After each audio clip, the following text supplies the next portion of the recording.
Hello, everybody, and welcome to Cracking Time. We're here for Ghostbusters. Yeah, the first movie to start off our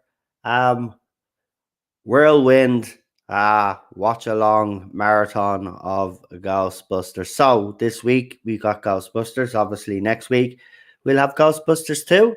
In week 3, we will have Ghostbusters, the video game. The cutscenes have been put together to make a movie. So we're actually going to watch that and give that a go. And then we're going to finish off on week 4 with Ghostbusters Afterlife. So yeah, so that's absolutely fantastic. Just before we start, Lee is a bit under the weather. He texted me last night and his sleep pattern's a bit all over the place. Now I have sent him a link, but if he doesn't turn up, it's because he's a little bit under the weather. So get well soon. Also, I've also been told to give out a shout out to Lindsay, whose birthday it was. I think it was yesterday or March the 1st. Sorry. We forgot to say happy birthday. So happy birthday to Lindsay, who does watch us on the TARDIS Zone. That's from myself and Cheryl. So yeah, also stick around until the end of the stream. I have a photograph to show you that RTD put up. Some of you might be aware of it already, but I'll show you at the end of the stream. And it'll be a nice way to end the stream. But it looks like to me that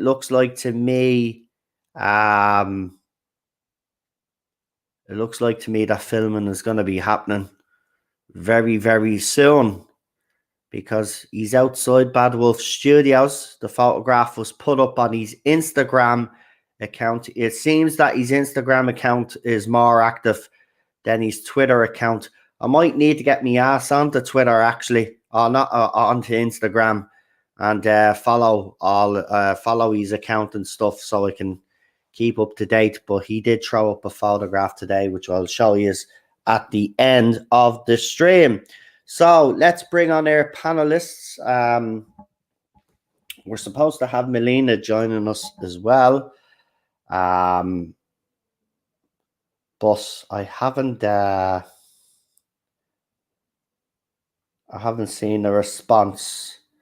So she must be busy. So let's see if she pops in anyway. But let's bring on our two guests who have joined us tonight. And as I said, if Lee pops in midway through or Melina pops in, we'll bring them on. As I said, Lee is a little bit under the weather and his sleep pattern's a bit all over the place. So get well soon, mate. Get well soon. Also,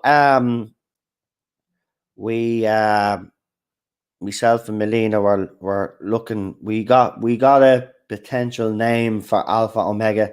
So what we were doing last night is we were checking Facebook accounts and Twitter accounts to see if we could find Alpha Omega online. No joy at the moment. But again, I will say it again. If anybody out there knows if he's okay, if you could let us know, that would be absolutely fantastic. Because a lot of us are very worried now. Anyway, let's bring on our guests. So we'll start off with the one and only Real Super Doctor. As you can see there, he has Hello. Slimer. How you doing?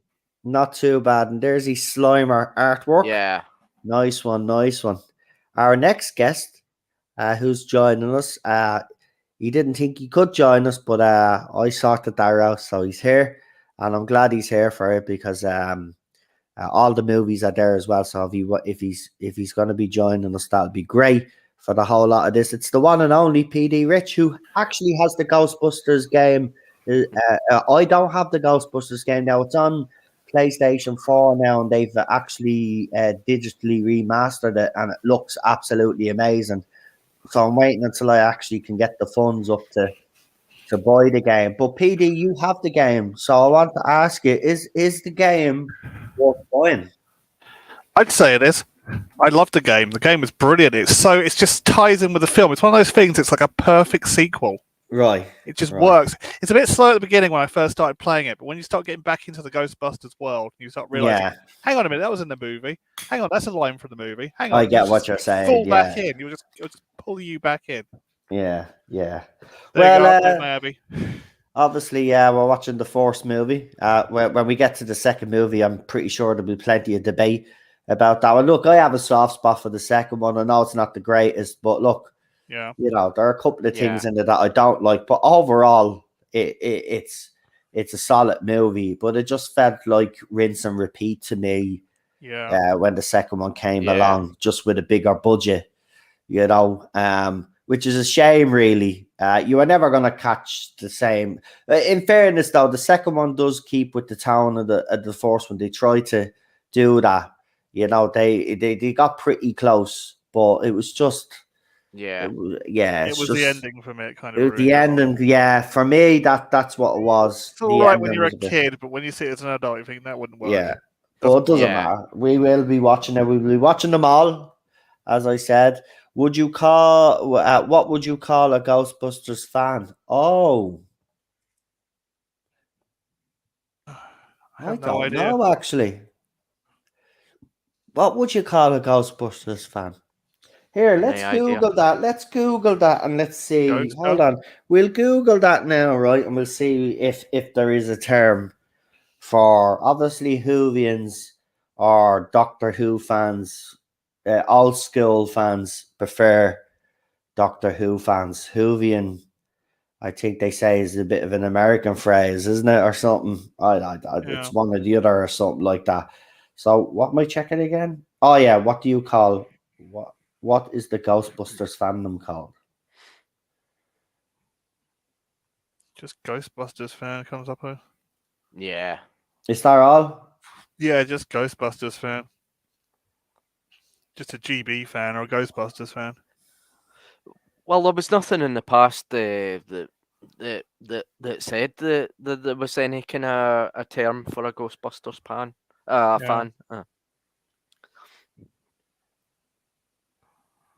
Yeah, that's weird. Yeah, actually. So we got Whovian, we got Trekkie or Trekker, depending which one you are. But Ghostbusters is a pretty kind of tough one to kind of make a fan name, though, isn't it? I think Star Wars doesn't really have one. So you don't call people Warsers. Red Dwarf is Dwarfer. I tell you what, while we're watching this movie and while we're watching over the next few weeks, if anybody comes up with good suggestions of what we could call the Ghostbusters fans, call the Ghostbusters fandom, that would be actually a bit of fun thing to do. Now, here's the thing, right? I have to watch this on my TV because it's on Amazon Prime. Cheryl has it there, but apparently if I press the X-ray button on this, it'll give me a little. I'll make you go quiet. You pushed the wrong button. Maybe it's Gozer. Yeah. To keep am I still here? Yeah, you pushed the wrong button. Yeah.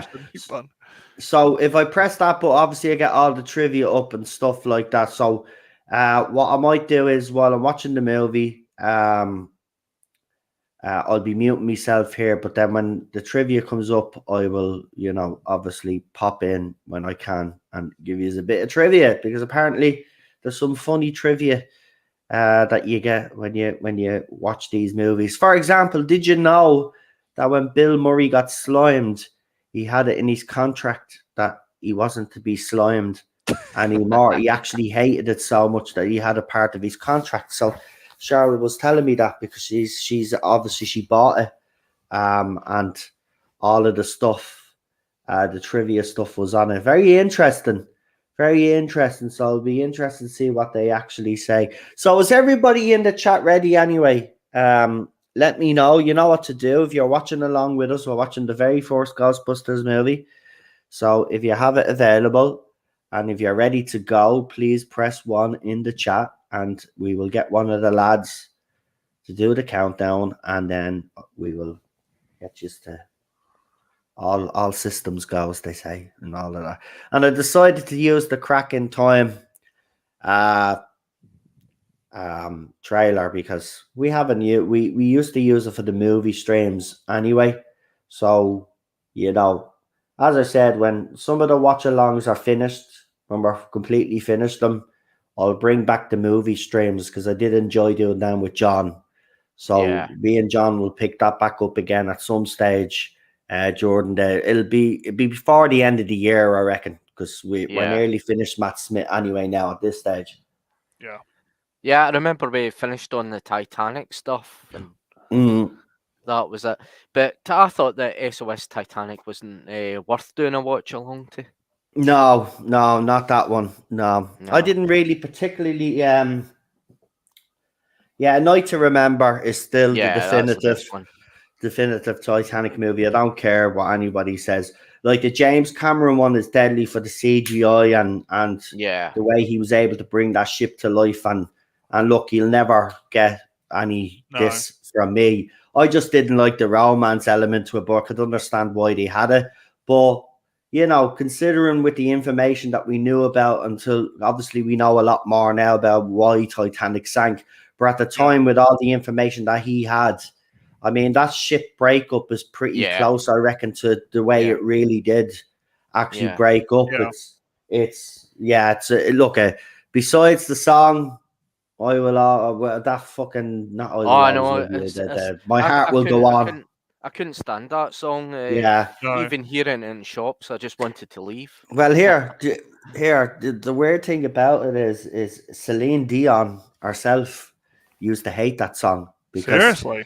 Yeah, she actually, because it wasn't one of her songs, it was written for her for this movie, right? So so she had to sing it so many times that she actually got pissed off with it, and then she'd actually leave it out of concerts.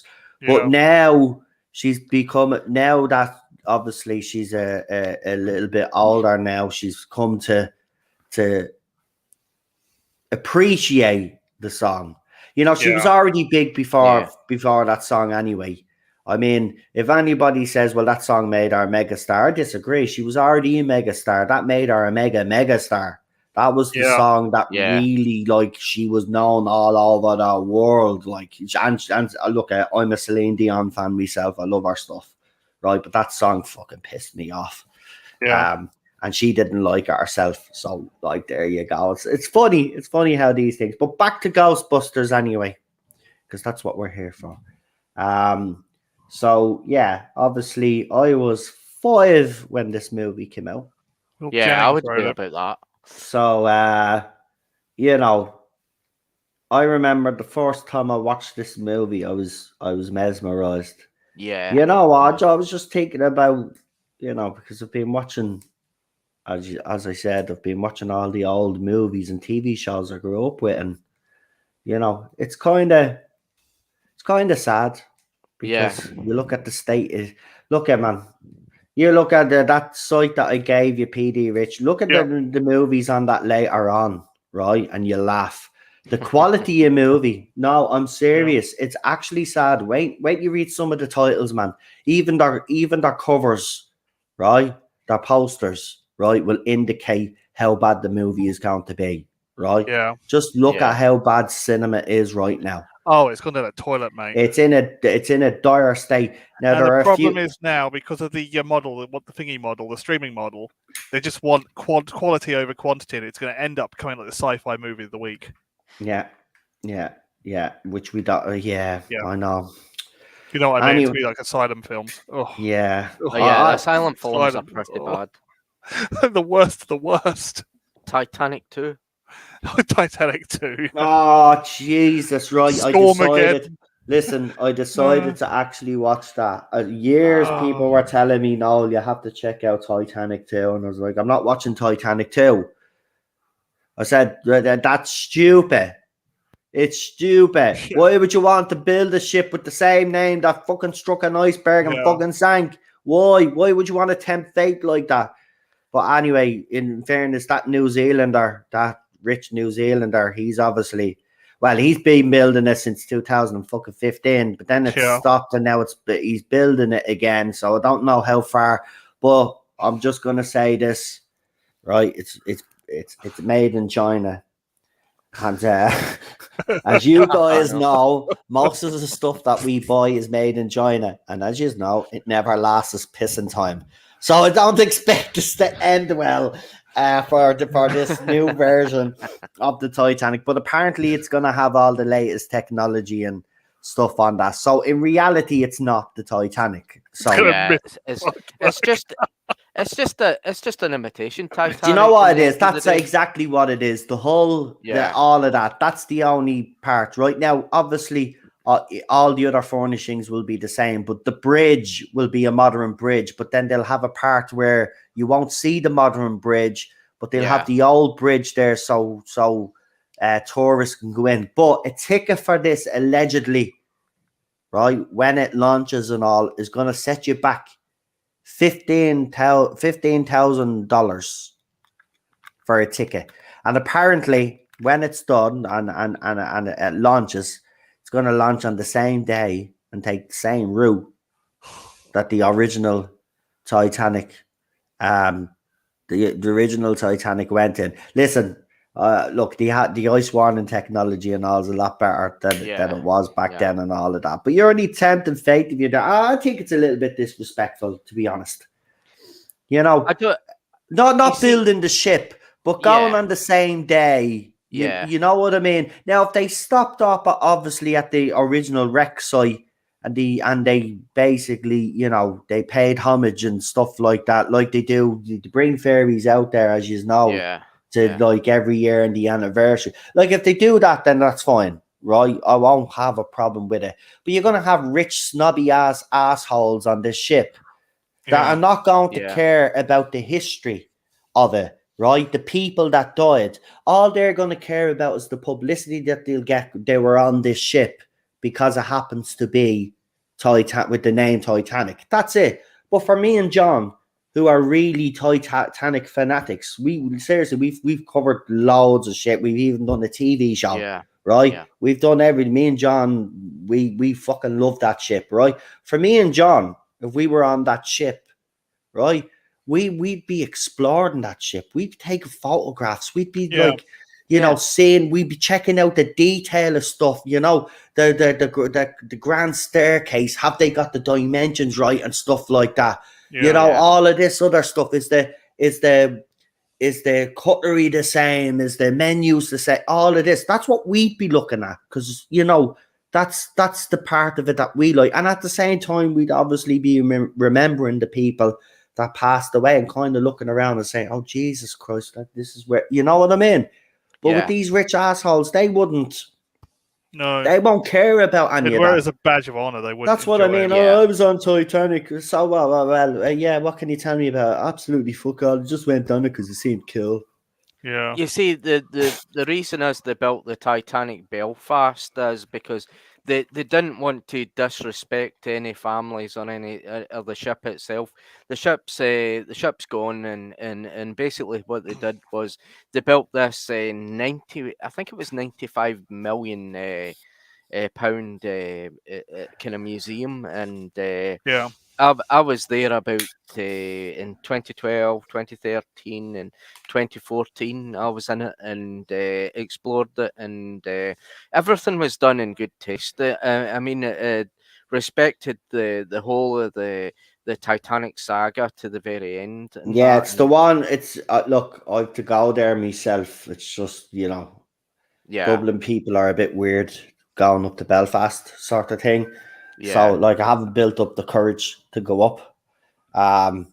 You know, I know nothing's going to happen to me when I'm up there, because the Northern Ireland's completely different than the way it was in the 70s, 80s, and even, you know, the 90s. Obviously, in the 90s, that's when the peace process started, but there was still stuff going on. There were still bombings and stuff, you know, so it wasn't all people. I know it's completely different now, but that's one, when this exhibit first came, when they built that museum, or whatever you want to call it, at first, I was like, yeah, I'd love to go, but I've always stopped going up because it is in Belfast, which is obviously it's the home So, but I will eventually go. But look, I've always said if this ship was built and I had the money, by the way, I just want to make one thing clear. I literally hate the ocean, right? I have a fear of water, right? Not. When I'm in the shower, I'm fine. Have a bath, I'm fine. But the reason why I have fear of the ocean is because obviously you don't know how deep it is and stuff, and I'm not a great swimmer, stuff like that. So I have a fear, but I would overcome that fear just to get on that ship. Seriously, I would. But maybe leave it to the rich billionaires anyway. Sure. Yeah, I mean, even for a third class ticket, it would be quite expensive. Yeah, because you've got the first class and second class and third class. I mean, you'd be only limited to which areas you could go to, and would it be worth it if it was going to be like what it was back in 1912? You couldn't explore the whole ship.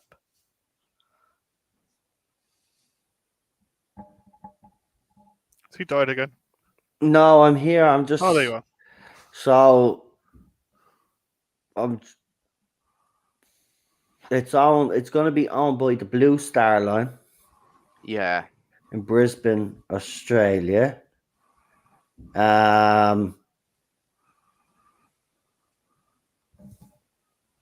I think there's a YouTube channel dedicated to Blue Star Line.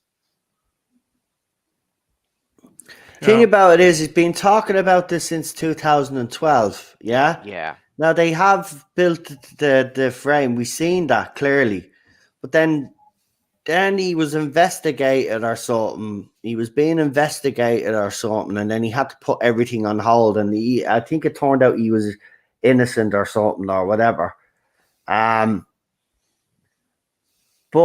he's put up this deadly video to talk about it, and it does look amazing. And you could tell that he is himself a Titanic buff. He loves the ship, but I don't know why it's taken so long. I don't know what he's even put up photographs to show you what it's going to be like, and it's 2022. It's going to be it's going to be exactly the same furnishings that they had back in the day. He's going to replicate everything. So he is a proper. But I wonder why it's taken this long. The longer it keeps going on, the more I'm thinking it won't be complete or done.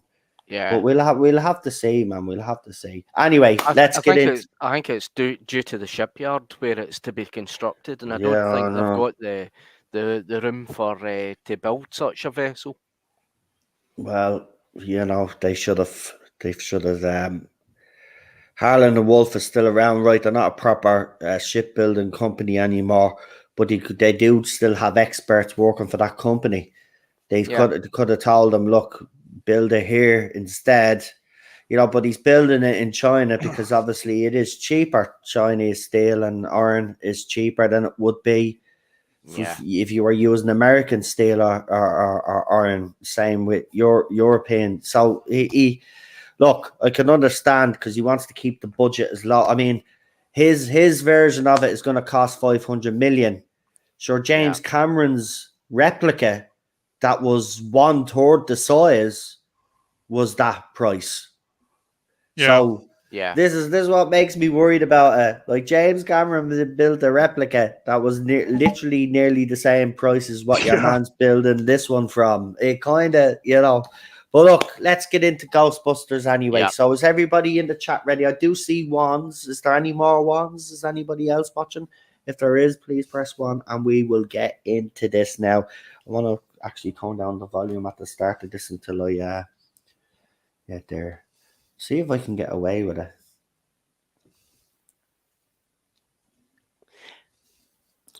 Right. I never saw the original Ghostbusters in the cinema. It was just through a videotape that I think it was my dad brought from his work. Yeah. And that was my first exposure. I think it was a 15, wasn't it? Yeah, I think it was young. like it was like Gremlins. Gremlins was a 15 as well. Yeah. It's like, I was way too young to see it. I mean, I didn't see Ghostbusters until Ghostbusters 2, and it was a PG film for that reason, so I could see it, or so we could see it, I should phrase it as. Parental guidance, yeah. Yeah. I remember I was terrified of the film because because it was ghosts and that. Yeah. And then Ghostbusters, the real Ghostbusters cartoon came along, and I really get into Ghostbusters, and I really I loved that. I did. I loved that cartoon as well. Same with the teenage Mutant Ninja Turtles. Yeah. I loved that as well. That movie was excellent. It was they were great cartoons back in the day, and Thundercats as well. Here, don't get me started. We'll be here and we'll have another chat. And this is an hour and 45 minutes long. So let's get it on like Donkey Kong. So who wants the privilege of doing the countdown? I could do it if you want. Go ahead. Do you want me to? I'll summon a demon. Okay, go on. Yes, you do. Yes. Go ahead. You're Mr. Sound Effects. I will summon a demon to say, are we ready, boys and girls? Okay, if we are ready, then 5, 4, 3, 2, 1, press play. Is that all right for you? Yes, it was. Yeah. Absolutely fantastic. All right, let's put this X-ray shite on. Probably goes on my sound settings, but hey, it was fun. What the fuck, woman? I love the music to this. Yeah. Eerie music playing. Don't tell me the subtitles is on as well, man. You get all this music back in the game. Amazon Prime, you fucking. So this is actually the New York Library. Yep.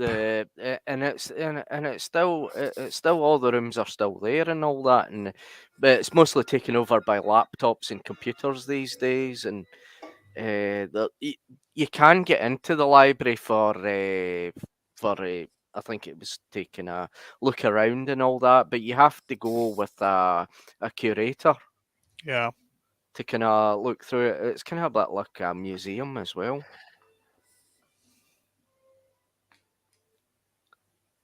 Yeah, Woman in the Library is funny. Yeah. Yeah. But I actually thought this was a bit scary when I was maybe about 4 or 5. Yeah. For fuck's sake.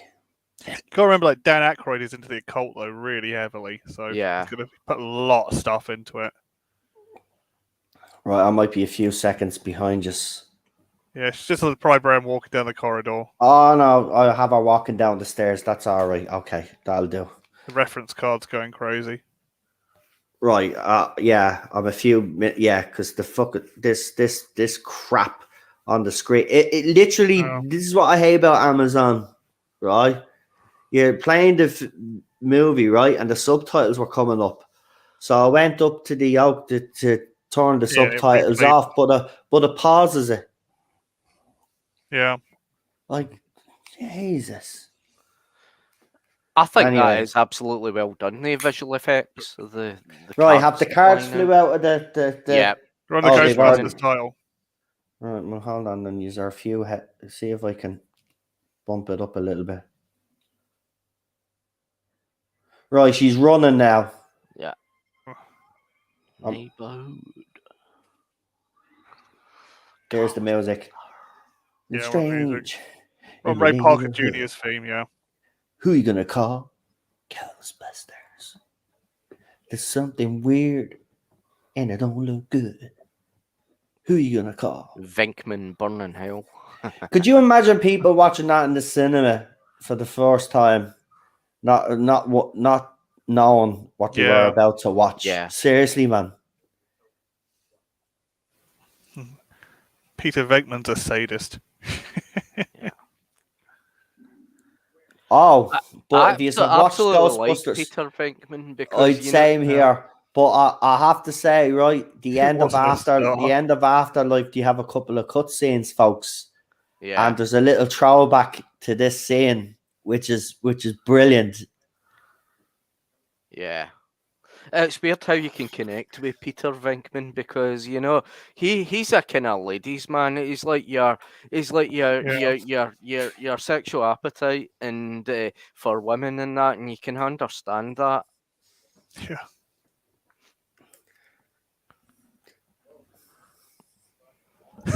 Here's the thing, though, because there are a couple of scenes in this, let's just say, that are questionable, right? With its content, say sexual content. Yeah.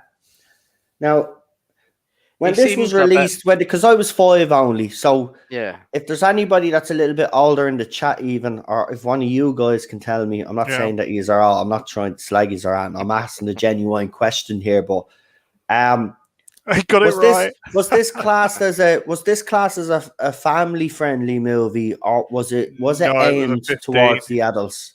It was a 15. It was a 15. It was just like a kind of horror style comedy. All right, so it's like the Rocky Horror Show sort of thing. Yeah, pretty much. Right. First film's always a lot darker than the second. The second right, film so it would have been like, your 15-year-old can go and watch it, but like if you don't think it's appropriate for your 15-year-old, you don't have to let it. Yeah, I remember when parents were actually. No, do you know what the funny thing was? Right, your parents wouldn't take you to the movies to see any of these movies, but as soon as they came out on videotape, they go out and get rent them out, and then you watch them. Exactly. Oh, funny. That's what I mean. A girl Alien franchise. I really like that scene here where he's completely deceiving her just to try and get out with her. I mean, it's completely amazing, that scene. The Legend of the Traveling TARDIS says, I think it was 80s PG. Yeah, 80s PG is different to PG now. You're right. And it's actually funny, some of the family-friendly movies that, because as I said, I've been going on a nostalgia trip, kind of watching movies from my childhood, and obviously because I'm a bit older, but the sexual innuendo in most of these bleeding movies that we grew up in, we wouldn't notice them as kids, but obviously that was thrown in there so the adults, because they were family movies, and you have to keep the adults kind of entertained as well. So there was a lot of adult theme in it, undertone. It's mad. You don't actually, when you're a kid, you're so innocent that you don't see these things, Yeah. And it's how many times I've actually seen this film, and as a kid, and watching it now, you get everything that's in it. That's the difference. Yeah, that's the difference. Oh, I love this bit of music. It's back in the game.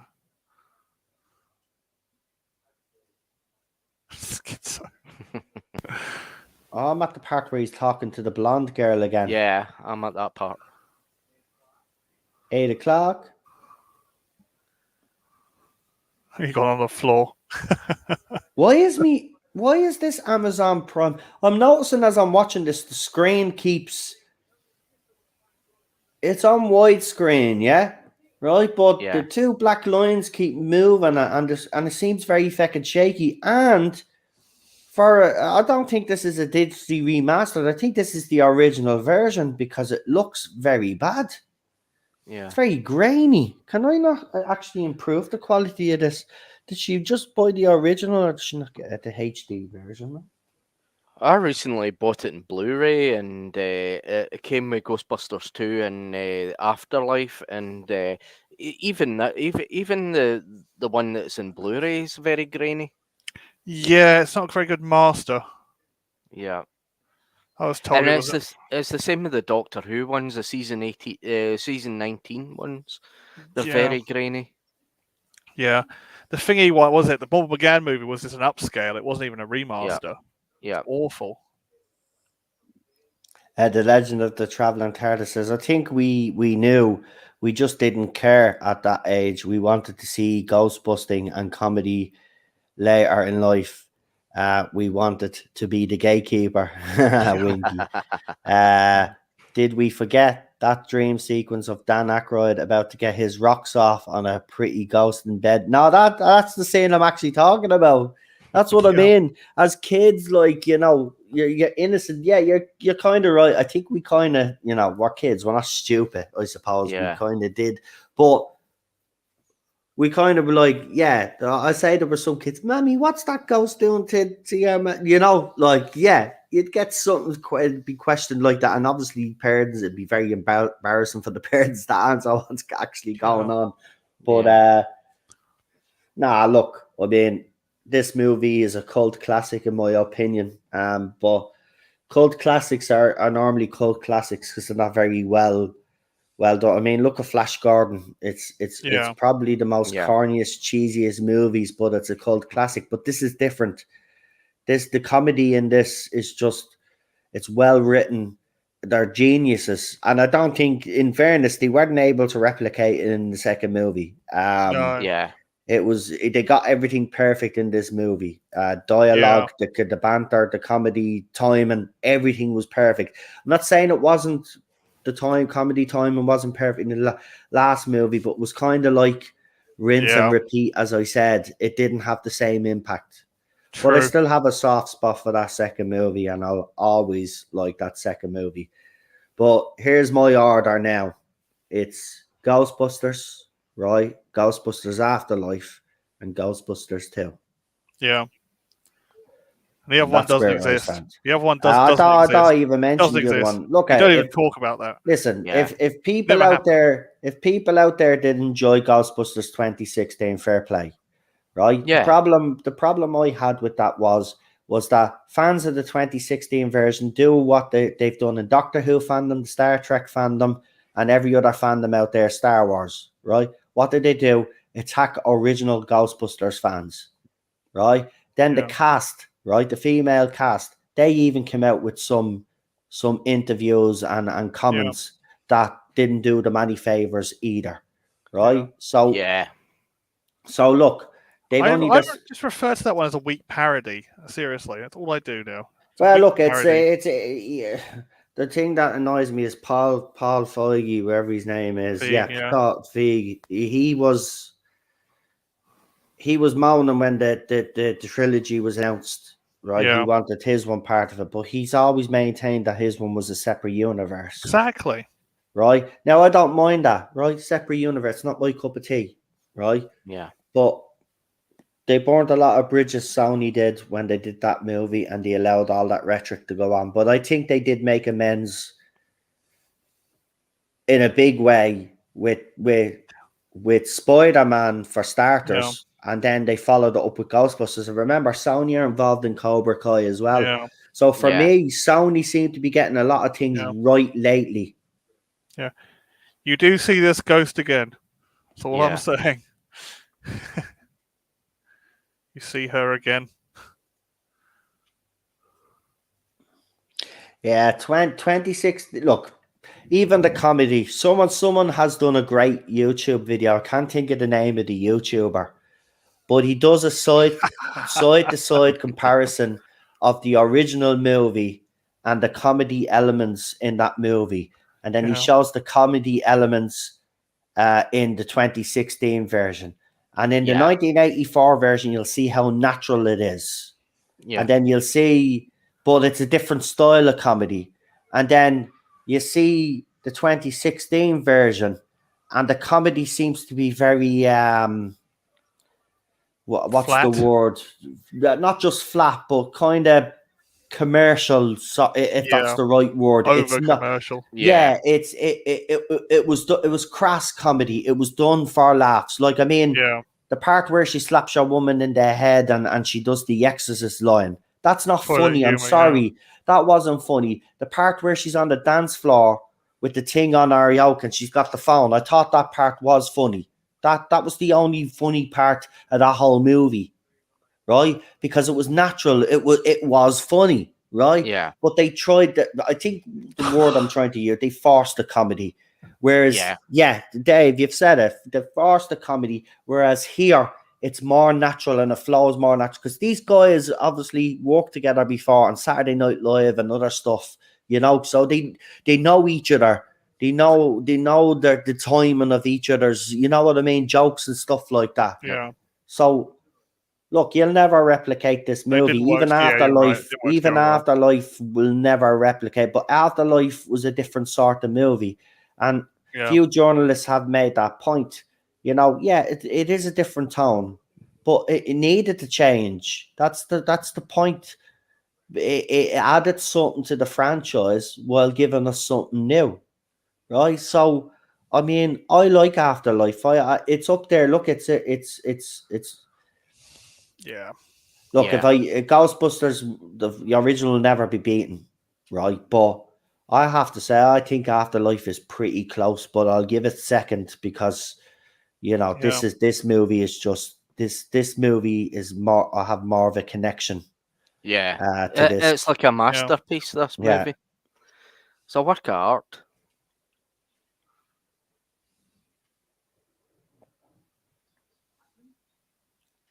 Yeah, but when Bill Murray got thrown out of the window in that movie, he wanted that same because he was pissed off with. He was forced to come back to do that.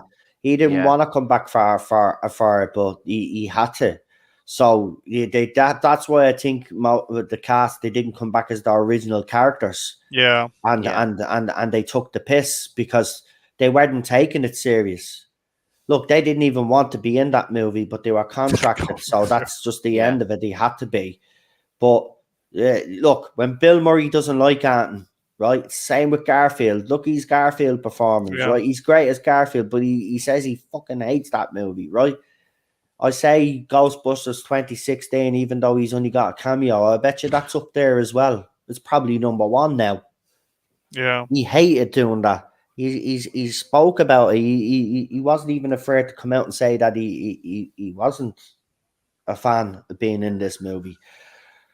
It's a different fucking universe. Fair enough, they brought them in as different characters, but no, I'm glad they got to come back for Afterlife, and it was well done because I think, look, I know some Ghostbusters fans out there are disappointed because the OG Ghostbusters weren't in it very long. But I actually think that made it better.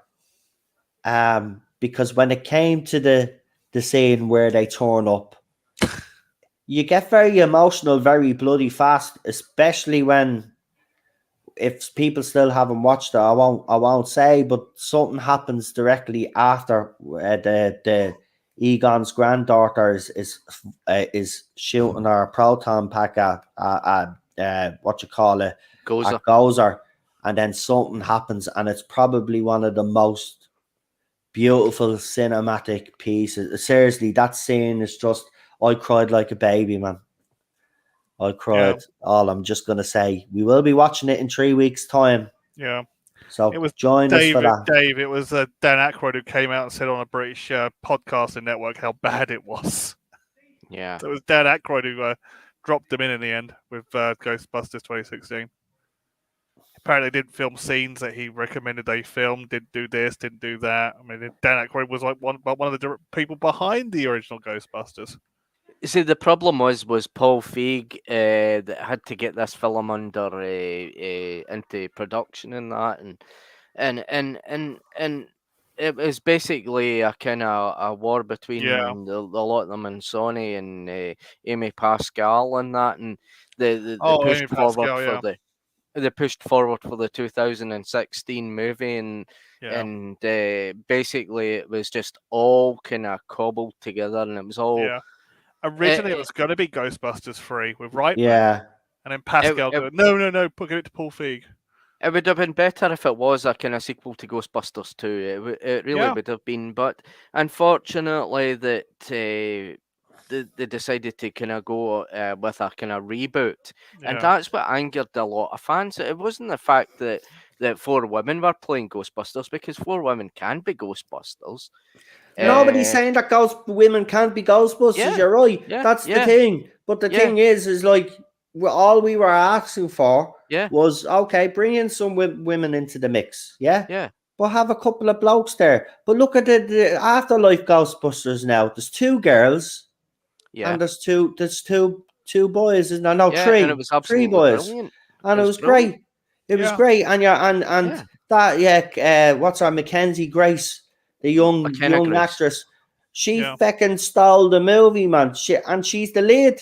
Yeah. And here's the ironic thing, right? People were still harping back to the 2016 version when they were doing their review and calling us all a bunch of sexists. So I come out and says, right, well, if that's the case, right, if we're all a bunch of sexists, then tell me why Ghostbusters Afterlife is probably the most popular Ghostbusters movie since Ghostbusters 2. Explain that. Extreme Ghostbusters had a disabled character, but they still See? had Egon in it. So I said, it explain worked. that. This has nothing got to do with sexism.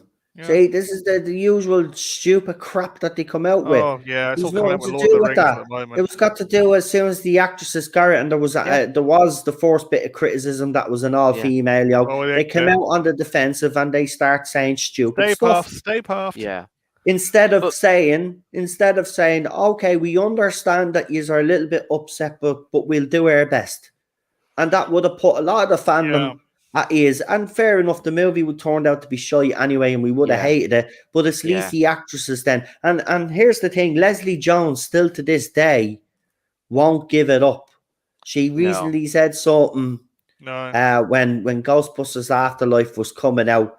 She just had to remind people about the way she was treated. Well, Leslie, in fairness, listen, I don't agree with some of the stuff that was said about you, and I don't. But at the end of the day, you did set yourself up because you come out and you basically called the Ghostbusters fandom a bunch of racists and sexist bigots. So how did you think they were going to respond? Yeah. Like, seriously, how did you think they were going to respond? This is the problem with these people. They don't understand. We're emotionally connected to most of these franchises, right? You've got to treat them with respect. We're not like new fans today. New fans can jump like locusts from franchise to franchise, but we're very proud of the fandoms that we're in. We don't, we have, as I said, an emotional attachment to these things, and we're very protective of them. Yeah, it's true. Totally Ghostbusters Afterlife played it well. The right amount of a nostalgia while giving us something new, and it made me cry. It made me laugh. It made me feel like I was a child again. I mean, that scene when, even in the trailer, it looked amazing. When he gets into the car, the Ecto on, man, and then he drives through the cornfield. Yeah. Like, that gave me goosebumps, but watching it in the movie, I was like, oh, yeah. And then when the gunner scene came out, then, oh, man. Everything just... Look, that movie... It was made by fans for fans. It was. It was. He was there on set of him, wasn't he? It was his son. Listen. I firmly believe him and his son probably did that movie together, but Jason put his name. Jason let his father have some input. Obviously, he would have, because his father's the one that created it. But it was nice to see them when they did, because he threw up a few photographs of them where his dad was laughing, and there was a video even as well. They were showing him a scene, and he was impressed, and you could see the pride in his eyes. Listen, he should have been allowed to make his movie in 2016. They decided to go with the other gobshite. He decided to shake it up a little bit. As I said, it was Amy Pascal, wasn't it? Screwed it all up. Yeah. And I didn't like the car. Oh well, the car was the nail in the coffin, and so was the flight suits a nail in the coffin. Yeah, the flight suits were horrible. I remember when the flight suits first came out, the backlash to them was unbelievable. I was kind of like laughing because I was like, okay, listen, the flight suits are bad, I'll agree. Yeah. But like, trust me, there's probably worse to come. Yeah. And having that base above a Chinese restaurant. Yeah, that was awful. Diversity, folks. Yeah. Diversity. Yeah, inclusion. I bet they did it just to say to China, really. Fan service has been a bad term. Why isn't that the goal of the artist. You service the fans, you make them happy while making more fans in the process. It takes someone skillful and open-minded. Yeah, I suppose I do agree with you. I mean, the other side, when well, I call them the other side, but the ones that complained about Afterlife even being made and stuff like that, they will, and even the critics that were on the side of 2016 did actually say that basically the movie was a fan wank and it was fan service. But you are right. The most important thing is, though, you've got to get the balance right between fan service and being able to write something that will bring new fans in. RTD did it well in 2005 with Doctor Who. So it is possible, but I think Jason did get the balance right.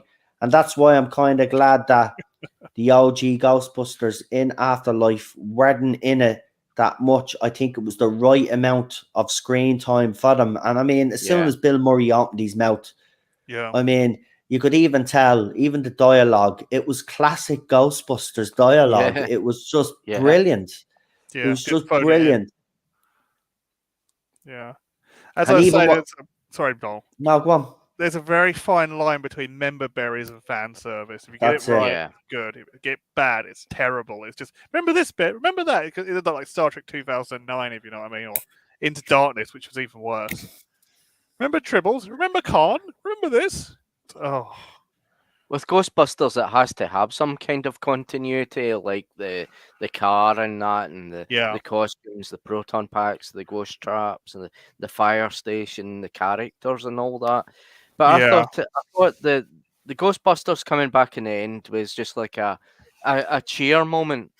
You know, just even they were older and all that, and their flight suits and the proton packs, and you know, they're still recognizable as the Ghostbusters. Yeah, exactly. And Ernie Hudson, he has not aged, and he's 75 years old. Love Ernie Hudson, yeah. I couldn't actually believe that. Stay Puft Marshmallows. You could see the passion that they were putting into this film, and you could see that they were all happy to get back together, and you know, it wasn't like a kind of forced thing like the 2016 movie. Well, it wasn't. Look at the interviews even. The interviews are different. Look at Bill Murray. Look at how relaxed he is. Look at how much he's enjoying himself. Ernie the same. You're right. Dan Aykroyd. They're even doing interviews with Mackenzie or wherever her name is. It is Mackenzie Grace, isn't it? Grace. McKenna Grace or whatever. Yeah. Why do I keep calling her Mackenzie? McKenna Grace. Like, what you call it, even the interviews when he was listening to her, you could tell like he was really like listening. He loved being. He's all Bill Murray can say what he wants about Ghostbusters, right? And he has complained over the years. Yeah. But over the years, he's also done things to indicate that he was always willing to come back. Remember when he turned up at that award show with the proton pack and the flight suit on? And he just walks out on stage and everybody just lost their shit. And then there was rumors that Ghostbusters 3 was happening. And apparently there were talks behind the scenes, and that's why he done it, because he wanted, he'll say whatever he wants about this. He's always wanted to do another Ghostbusters movie. I think he's so stubborn. He just wanted the movie to be done properly. That's it. Well, he's got his point. He doesn't want it to be a kind of failure and all that, because after Ghostbusters 2, I mean, it wasn't a perfect movie, and I think he raised quite a few points about Ghostbusters 2. Yeah, and I think by the end of Ghostbusters 2, he was glad it was all over, because it was nothing got to do with the director or like that. It was just, it was long filming, and he didn't enjoy it as much as he enjoyed the first one. But he definitely enjoyed it this time around. But it's going to be interesting to see, because of the cutscenes, if we're actually going to get a sequel. Because Sony have been pretty quiet about it now. And here's the thing now. If you're going to do another sequel, right, if it's not Jason Reitman, right, then forget about it, right? He has to do it, right? If he doesn't do it, I'm not interested. I'm not interested. I think there was an article Jason Reitman was suggesting a return to Vigo. Oh. Now there is a possibility that what would be interesting if they went back into the past in like a backstory to Vigo and how he became this malevolent tyrant, that how he was Vlad the acquired Impaler, wasn't he? Yeah, how he Vigo acquired all the Carpathia. supernatural powers to kind of manifest himself in paintings and anything like that. Yeah. See, there could be a lot of things you could actually do with that. Yeah, well, if you look at the cutscenes, it suggests that. Yeah. Because when he went back to the old firehouse, and then he went down to the basement, and then you go over to the machine where they store the ghosts, and then you see the red light blink. Yeah. It indicates to me that something is in that. So obviously, I don't know if I would look. See, here's the thing, though, right? He brought back Gozer. That's fair enough, and it made sense, right? Because the mine was built by the same person that designed the building in this movie, right? Get it, right? But bringing back Vigo, that was one of the main reasons why the second movie didn't do as well. Vigo just wasn't. Yeah. Like he was the villain, but he wasn't prevalent, if you get me. He wasn't a big deal. And even the way he was defeated was pretty lame. Yeah. Yeah. Well, they could actually fix that. They've got the best writers on board. I agree with you, but at the same time, we kind of need the franchise now to look. If this franchise is going to get kicking again, right? Yeah. Great. We've got a bit of nostalgia. Obviously, if you're going to do more sequels, you could bring the cast in, these lads in for cameos in the movies, maybe give them a bit more to do in each movie sort of thing, but don't have them back full time. But they've got to move the franchise on now. I don't think look, harping back to the past for this one, for Afterlife, was a good idea, because you wanted to bring back, because what he was trying to essentially do, what RTD has to do is he had to win back the old fans, right? Yeah. But at the same time, he had to appeal to newer fans, and that's what the sequels will have to do. The sequels now will have to, you have to kind of move on now, and the sequel, the franchise will have to move on. We will have to let go of the OG Ghostbusters eventually, and it will be hard. Yeah. Don't get me wrong, it will be. That's transitioning though. But we need. That's it. That's what we need. We needed a transition now.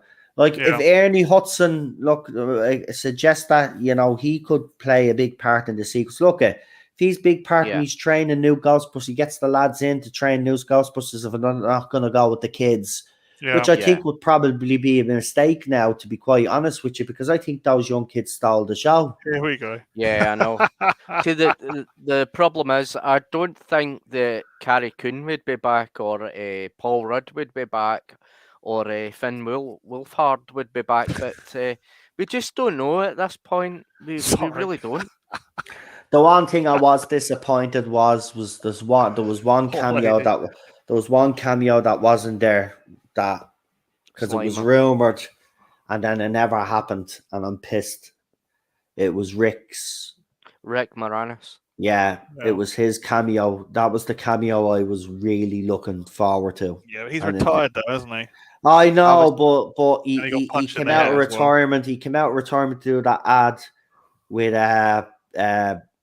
Ryan Reynolds. If you haven't seen it, it's fucking hilarious. You should check it out. The two of them, and then you're right. A few months after that, then he's walking in New York and he gets a big punch in the face by a racist. I would have loved him to see him, but look at. I mean, look at how different this movie. Yeah.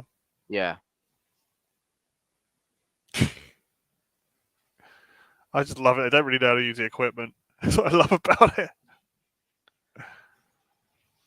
A disgusting blob. Blow the hotel up. You do that in the game, you can trash the hotel. You go back to the hotel. Absolutely trash it. Yeah. Well, as I say, we won't be able to have Vigo's voiceover now because I think Max von Sydow sadly passed away. Yeah, he did. Yeah, so. But the problem with Afterlife is it never had Oscar in it. Oscar, yeah. I know. And if there's a Ghostbusters 4, I think that they will get the majority of the cast back. They will have to. And even if Rick Moranis has a wee kind of cameo or something like that in it, and Sigourney Weaver has her cameo, I think Sigourney Weaver was another one that was really happy to be involved in Ghostbusters Afterlife. He's like me. And look, and none of them would have come back if they didn't believe in the script. And I know she only had a little cameo, but it just goes to show you how much she loved it. Look, even now, she would do another Alien movie with the one that your man Neil Blomkamp was gonna do. That was a great She would do that movie if that script that PD Rich is talking about, if they went with that script, she'd come back and do that because she has. That's the franchise that basically made her, and the Ghostbusters then made her a household name with everybody else. So this movie, this movie made a lot of them household names. Like, don't get me wrong, everybody in America would have known who Dan Aykroyd, Bill Murray, and the other lads Harold were. Ramis. Right, Harold Ramis and Ernie Hudson, right? Yeah. They would have known who all of those guys were. Rick I can never say his name, Moranis, right? Everybody knows those guys in America. But in the UK and Ireland, we wouldn't have known about them as much unless you are watching American TV. And we didn't have much American TV in Ireland. So got me. So I love the way they just trash everything. Yeah. Oh. So this is the movie that made them household names to the rest of the world. Yeah, the people that are a lot older would remember films like Stripes and all of that other stuff that they did. Yeah.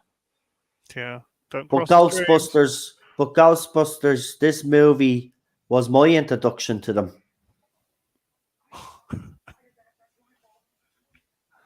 I would hate to think they would kind of change the proton packs and that, and the ghost traps and that, and the flight suits and that to something that was unrecognizable. I would hate that. I like a wee bit of continuity in the Ghostbusters films. Yeah. But I really like the Ghostbusters 2. The kind of, it was a kind of dark grey charcoal flight suits. Yeah. I mean, even the Extreme Ghostbusters, they changed the proton packs and the traps, but they still kept the flight suits. Yeah.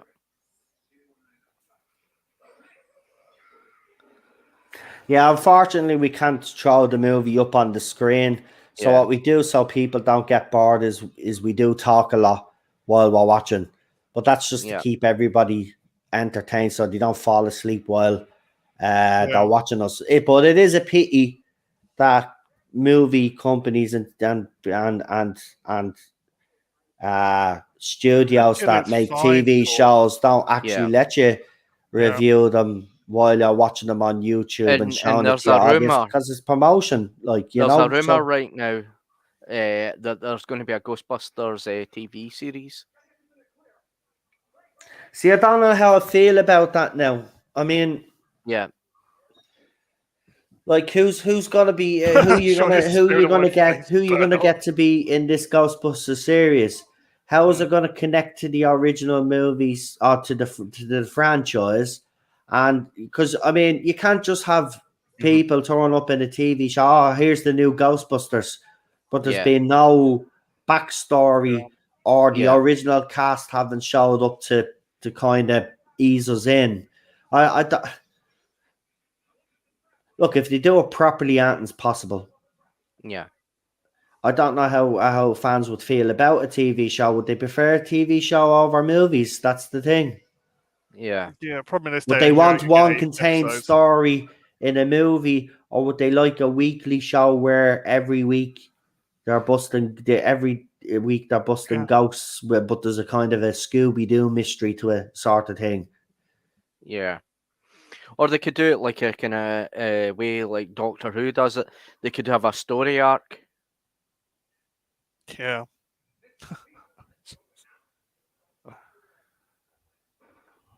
Ghostbusters now has a Doctor Who connection thanks to Ernie Hudson having a part in Torchwood Miracle Day. Yeah, Wow. I'm not a fan of Miracle Day, but I am a fan of Torchwood. But Miracle Day, well, no, Miracle Day was good up until a point. I didn't like the ending though. The twist at the end was fucking ridiculous, man. Ridiculous, man. So Captain Jack is not the only immortal being anymore. Ridiculous. Yeah. Man. Absolutely. See, but this is the thing, and no offense to me American audience, but I just hate when BBC shows or British shows go to America. Yeah. Right. Now, I'm not saying that every British show that's went to America they've done bad, because that's not true. But the majority are, and I just hate when I knew Miracle Day when they were going to do it, and I saw the cast and I said, great cast, but this is not going to be good. Yeah. The problem in Miracle Day, they started killing everyone off. And there's like 2 left in the end. It's like, what? What's the point of that? And there's something interesting in Ghostbusters too. If you notice in Venkman's flat, he's got all the newspaper clippings in frames. Yeah. On one of his walls. Yeah. His time being a Ghostbuster.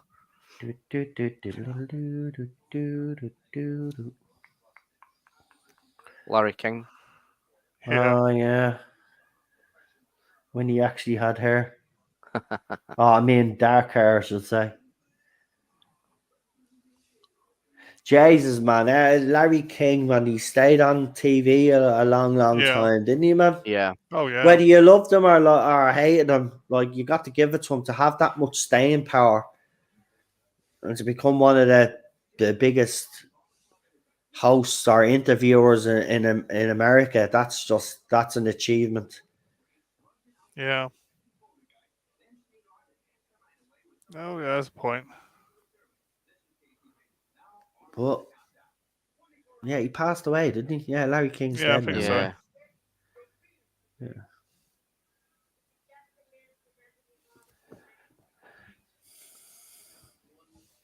Absolutely love everything about this film, down to the car. I mean, Ghostbusters Afterlife, there wasn't anything to explain Ecto 1A. That's why it's a 15, mate. Yeah. The legend. Oh, here's the scene I was talking about. Yeah, but the Legend of the Traveling TARDIS says, I guess if they did the cartoon series, the TV series might work. Just how many stories can you shell out? That's the problem. You know, you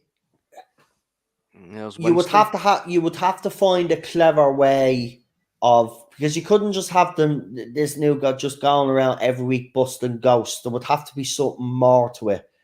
Like a bit of a mystery or something, like you could have a murder mystery sort of thing, but they bust the ghost and they do a background on the ghost or something, or whatever, and they find out that this person was more. Yeah, I don't know. You'd have to come up with something clever, because you couldn't do it, because the cartoon basically that's just what they done. They just bust ghosts, didn't they? And there's a little bit of a story there, but you would really need to. I don't think a Ghostbusters TV show would work. No, I don't think it would work either, personally. No. The post-production would be insane on it. Yeah. Think about it. You know, if you have one self-contained story with movie, it works. You have look, it could probably work if you were doing an overarching series plot, right? And say you had 6 episodes per season, say 20 minutes long, like Cobra Kai, 20 or 30 minutes long. You'd probably get away with it that way. And then each week, you know, obviously you leave clues in each episode, like RTD did in the little subplots. Then you come to the end and it builds up to this big, massive thing at the end, like they did with Goals, or like they did with the Marshmallow Man, like they did in Afterlife with the big finish. You could do something like that. Then the last episode, then make it an hour long, and then have the grand finale of this thing leading up to them. They've been busting ghosts all the way up, but there's been a connection to this big event that's going to happen, and maybe it could work that way. But the episodes would have to be about 25 minutes, 30 minutes long. You couldn't have hour episodes, because that's like 6 hours to tell a story. You'd be bored. Yeah. Chris says, there you go. The ghost just gave Ray a special kiss. French kissing in the USA. French kissing in the USA. I'm only messing. It's not French kissing. And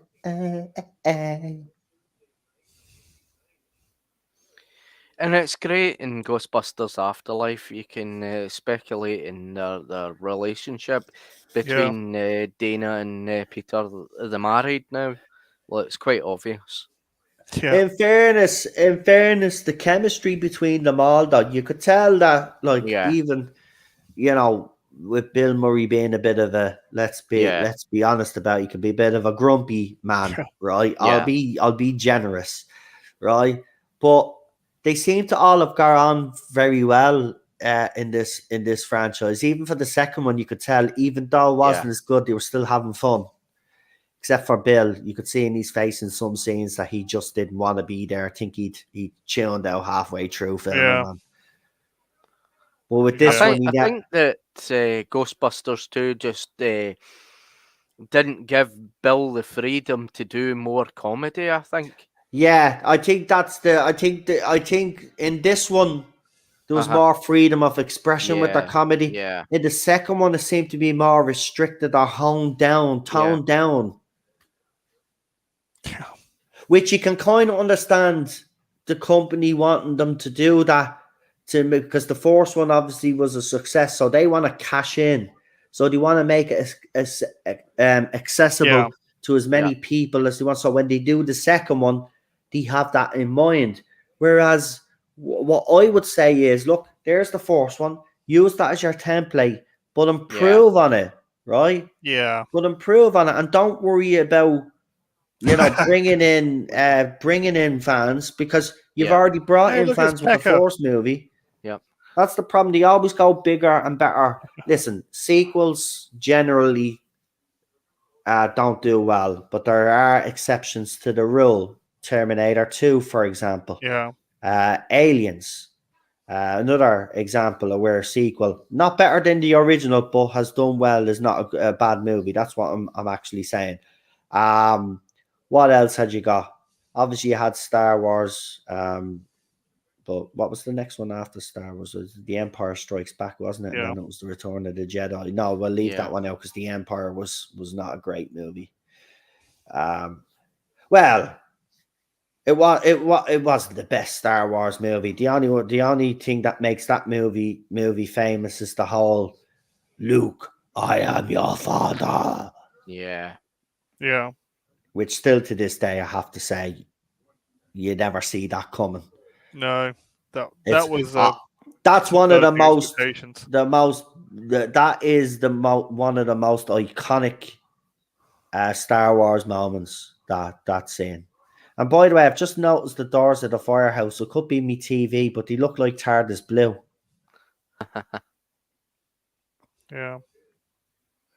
Yeah, that was proper how to subvert expectations with Luke, I am your father. The Legend of the Traveling TARDIS says the ghost is about to give Ray a mouth hug. That's one way of calling it. Oh, well, that's one way of getting away with saying what we really want to say the ghost was doing. But yeah, I love the creativity of our chat tonight. Actually, this is obviously with the other watch-alongs, we obviously get a bigger audience. But for this one, actually, because I remember we did this, I think last year, and we only had one person. I think Chris was the only one in the chat where we were doing it, but we got 9 people actually watching along with us tonight. So thank you very much. We really do Appreciate it. And don't forget, we will be doing Ghostbusters 2, and there will be plenty of talk while watching that movie because obviously there's a lot to discuss. But look, as I said, it's not a Ghostbusters 2 is far from perfect, right? Yeah. But it's still a good addition to the franchise, and it does get stick, but it is a good addition to the franchise. But Afterlife does be Afterlife is miles ahead of it. I have to be honest, even though there's a different tone and feel to that movie. But what drags it back in is obviously the as I said, to get the balance right with the nostalgia. So now looking at the CGI effects now on this, now I have to say it's pretty crap. Yeah. Yeah. In fairness, though, 1984, like, I mean, that's... Well, it wasn't kind of CGI. It was done in a, like a real paint time. pot. Yeah. They had a... Oh, the model shots, they had the model shot. Yeah, well. they built the whole thing. I see, yeah. It was a matte shot, with Hans matte shot. The Wrath of Khan, that was better than Star Trek. I do like the Force Move, the motion picture. It does get a bit of stick, but I do agree with you. The Wrath of Khan, actually, that is the best Star Trek movie, period. None of the next gen movies even live up to that. Force Contact to the next gen is actually good, but the rest of them are a bit... I was having a debate with someone over them. Those movies, but I have a soft spot for the Voyage Home as well, and the Search for Spock. I did like the Search for Spock, and I did like Undiscovered Country as well. The classic movies actually fared a lot better than the next gen movies. Yeah, but I seen an article by Screen Rant that actually made me laugh. When they actually said that the J.J. Abrams reboot movies were better than the original. God, no. Now, I'm going to say something here. I am not one of those fans that completely hate the JJ movies. Now, Into the Darkness, was... That was awful. Look, it wasn't an awful movie. The problem is that you got Benedict Cumberbatch in to play an iconic character. You should have made, if you had made him a different character, Gary Mitchell, right, and then just change the story a little bit, but keep it to the same kind. He's still a criminal, blah blah blah. He has super strength, blah blah blah, but he's not Khan, right? And you hadn't ripped off the whole scene with Spock and Kirk. Then I think the movie would have been accepted a little bit better than what it was, because I don't think that movie overall is a bad movie. It's the fact that it is supposed to be Khan. That's why fans went mad. But look, I like JJ's first one, right? Even the lens flare, because it was the first time he used that and it looked pretty good. I loved that style, I did. And I did love the villain. You did feel sympathy for him, and I did like the way they did it. It was a different timeline. It's absolutely great. The hands coming up the sofa and the arms and all that. That's an awesome sequence. Yeah, the hands in the sofa thing is easy to do, though. They literally have someone behind that sofa. Yeah. The door's easy as well. It's just latex. You just make a latex door. But look at how scary that was. Yeah. Yeah. Now, how they would have done that scene is, see where the tiles are, they would have had a rope, right? And the carpet would hide the rope as they're pulling her in. Yeah. Yeah. But the visual effects are quite good in this. Yeah, they're really creative. Look at my favorite scene is obviously the Marshmallow Stay Puft. Man. I love that. Still to this day, it's still one of my favorite scenes, because you don't think this little thing is gonna be evil. You don't think it's gonna be evil, and then it's all hell breaks loose. Stanley, I love it. But again, they try to replicate it with the Statue of Liberty, and this is the thing. Ghostbusters 2 is literally a mirror of Ghostbusters 1, but it would be... Do you know what it'd be like? It'd be like... Do you know the way we always say we like original movies, right? And then we hate when they do a remake, right? It kind of it's not a bad remake, but it's just a decent remake. But you know what I mean? It's not. That's what Ghostbusters 2 felt like. It was a lot of mirror imaging going on in that movie. If you just look back. Okay, who brought the dog? This is a great scene, though. Yeah. Even at stop motion animation, I mean, it's still quite good. Yeah. Dave, I love those movies, by the way. The first one especially is brilliant.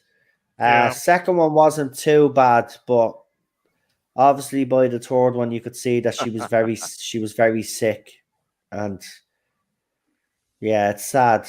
It's sad, but it kind of they ruined that though. They ruined that franchise because there was a lot of problems. Again, there's a couple of YouTubers out there that are brilliant. They tell you about the 3 movies and the production and what they were going to do and what was left out and the reasons why it was left out and what the problems were behind the set and why there were problems and all of this. And it's mad. The scene where Lewis Tully, Rick Moranis is up at the restaurant still exists till this day. It's still there. Cool. Yeah, it'd be good to go to New York and see all the locations. Yeah.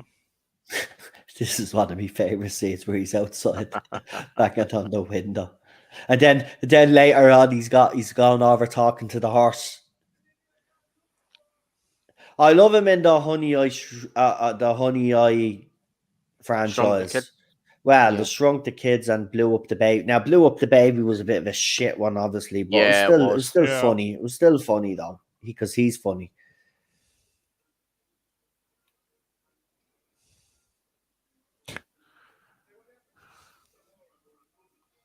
Yeah. That was kind of the thing of the 90s. It was like tie-in movie, tie-in movie, tie-in movie, tie-in movie, sequel. Yeah, Star Trek 2 should have been about the Klingons. I agree. Either the Klingons or the Vulcans, but Klingons would have made more sense, obviously. But yeah, I agree with you. It should have been. Look, JJ made a lot of mistakes, but I do like his first movie. Look, I went to the cinema to watch it, and then I literally, as soon as I finished, I went down, I bought another ticket and waited for the next show, which was 15 minutes later. And I went in and I watched it again. I was that impressed with the movie. I think the first one is a great movie. It gets a lot of stick because obviously everybody hates JJ. But there was a time where JJ was actually very popular with people. Remember, he was one of the people behind Lost as well. Yeah. And until they said, in fairness, we kind of should have known that he was going to screw up because he screwed up with Lost as well, actually. I didn't like the ending of Lost. I'm still very bitter out of that because Lost for me was everybody else's Game of Thrones. That was the big cult classic back then when I was growing up. Lost and Prison Break was another popular show, but I was a Lost fan and I watched that show religiously and repeated episodes. And then when the Force Flash Forward happened, that was the biggest event ever. When Jack told what's her face, Kate. Was it Kate? I think that they had to go back to the island. And that just, the next day, everybody was just talking about it. And this was before streams, so we had to wait a whole fucking week. And everybody, we just thought, oh, man. And that's to the end, it just pissed me off, man.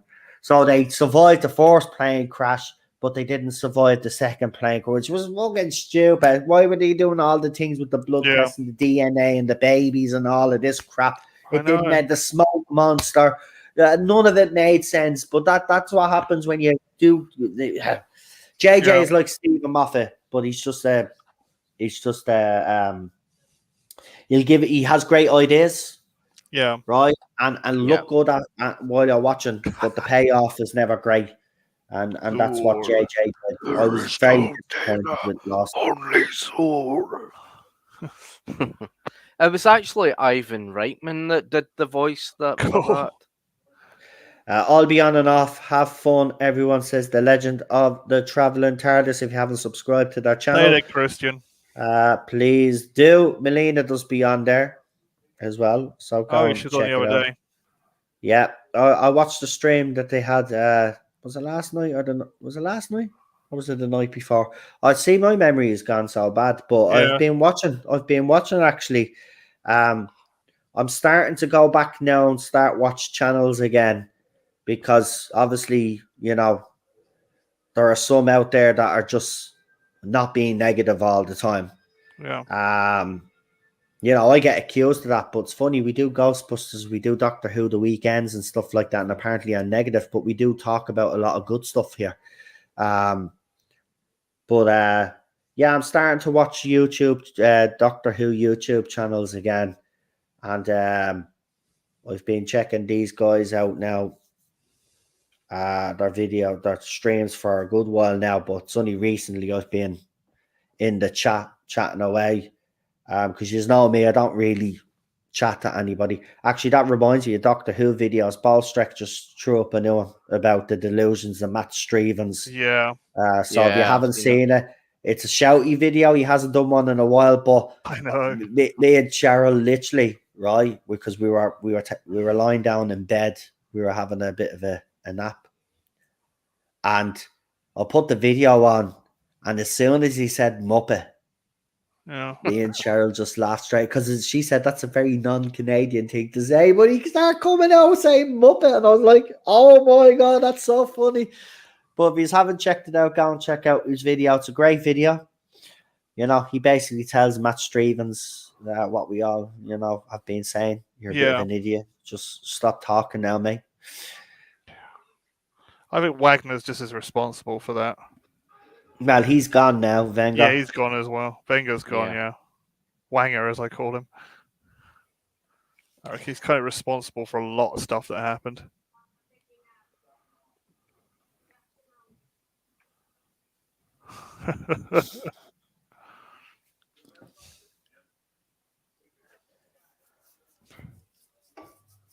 Poor old Lewis Tully. I don't think he's human. You better bring him inside. Oh, I love that effect. It's actually so Cheryl got me this Brazilian Colombian mixed coffee. Holy shit. That's all I'm going to say. Holy shit. If I felt a bit tired, I don't know. Yeah.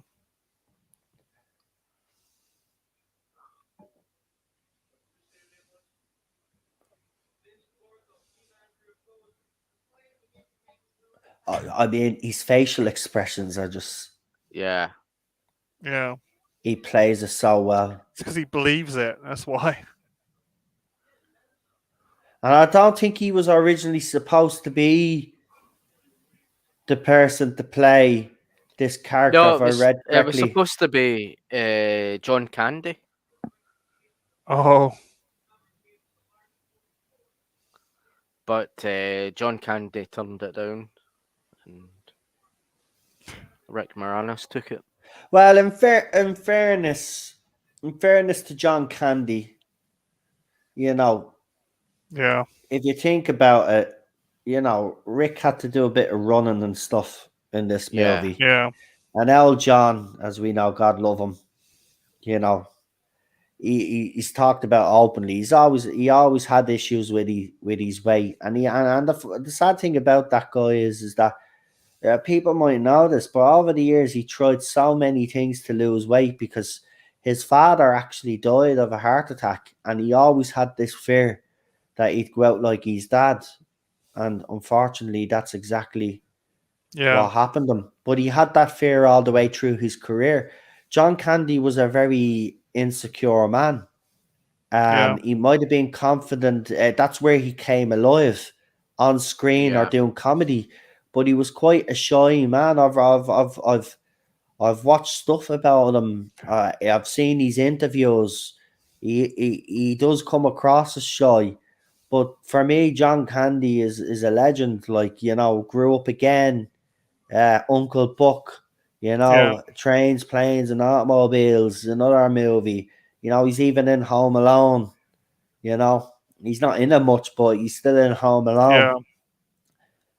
He's in some of my favorite movies. I just love him. Cool Runnings is another movie that I absolutely adore, and he's just brilliant in it. I just love him. I actually watched the one with Maureen O'Hara. Is that her name? What was it, Maureen O'Hara? Yeah, the Irish actress, the one where his mother, what's it called? Only the Lonely.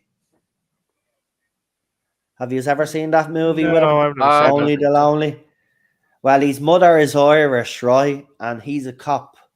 And basically, you know, she's one of these mothers that like doesn't want to let her son go, even though like he's in his mid-30s or early 40s, and he meets a girl. And then basically the mother tries to manipulate him and sabotage his relationship at every turn. But like you love her. Like you love her. You can understand her reasons, right? But you love her for a while because it's an Irish mammy. That's what Irish mammies are like, by the way. But nobody's good enough for their son sort of attitude. And that's the way she is in the movie. If you haven't seen it, Only the Lonely with John Candy, check it out. Check it out. Great movie. Great movie. For me, it is because I'm a John Candy fan. Obviously, if I was to be truly honest, as a movie, is it a great movie? No, it's a good movie, or a middle of the road movie, but it's not spectacular. But because I'm a John Candy fan, it's a great movie. Yeah. Because I love John Candy. I love everything he was in. He's just he was with Rick Moranis. He did star Rick Moranis in the Spaceballs, didn't he? Yeah. Yeah. He was Barf and thing with Lord Helmet. Yeah.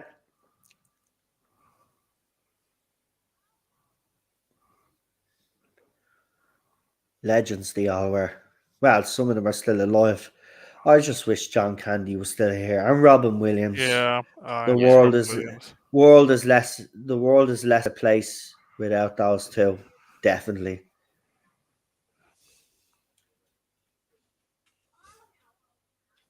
I would have loved to see a few more movies with the two of them. Great actors.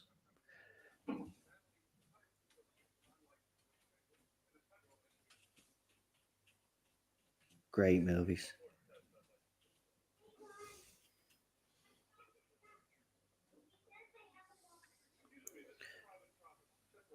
This man did have it in for him all the time. But, yeah. But I love when he gets marshmallowed because he deserves it. I love it too. In fairness, now what I was hoping to happen when I watched this when I was a bit older then was that I wish they had to put a scene in where a bunch of ghosts lift a car up or something, and they go over his head and they drop the car on top of him. But then I thought, well, that's a bit harsh for TV or for a kids family friendly movie. But there you go.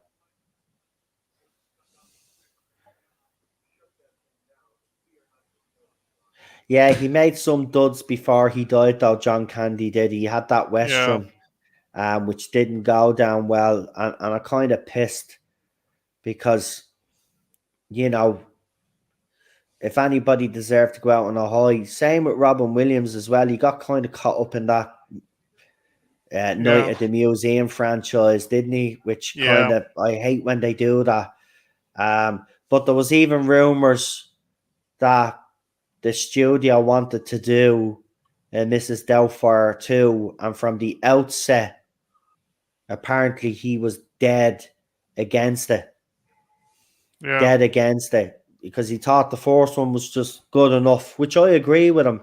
Well, there was no point of bringing back I mean, how could you do the second one now after all this time? Like, what? He's still in the costume after all of these years. Well, how are you going to explain that? His kids will be growing up. So those the actor or the people that play these kids. So the one that played his youngest daughter, she doesn't do movies anymore. The one that was in Matilda, she writes books now.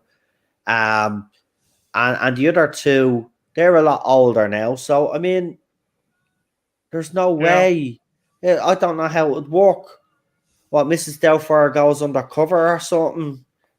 That's then that'd be like that'd remind me of Big Mama's house. Yeah, that's a problem. That's what you know what I mean. So I think he was right. But yeah, I think the studio are forcing him. Oh, it's gonna be terrible. So I think he had to do it, and well, obviously that didn't happen now. Yeah. There's still a bit of mystery around his death, though. I don't care what anybody says. Yeah.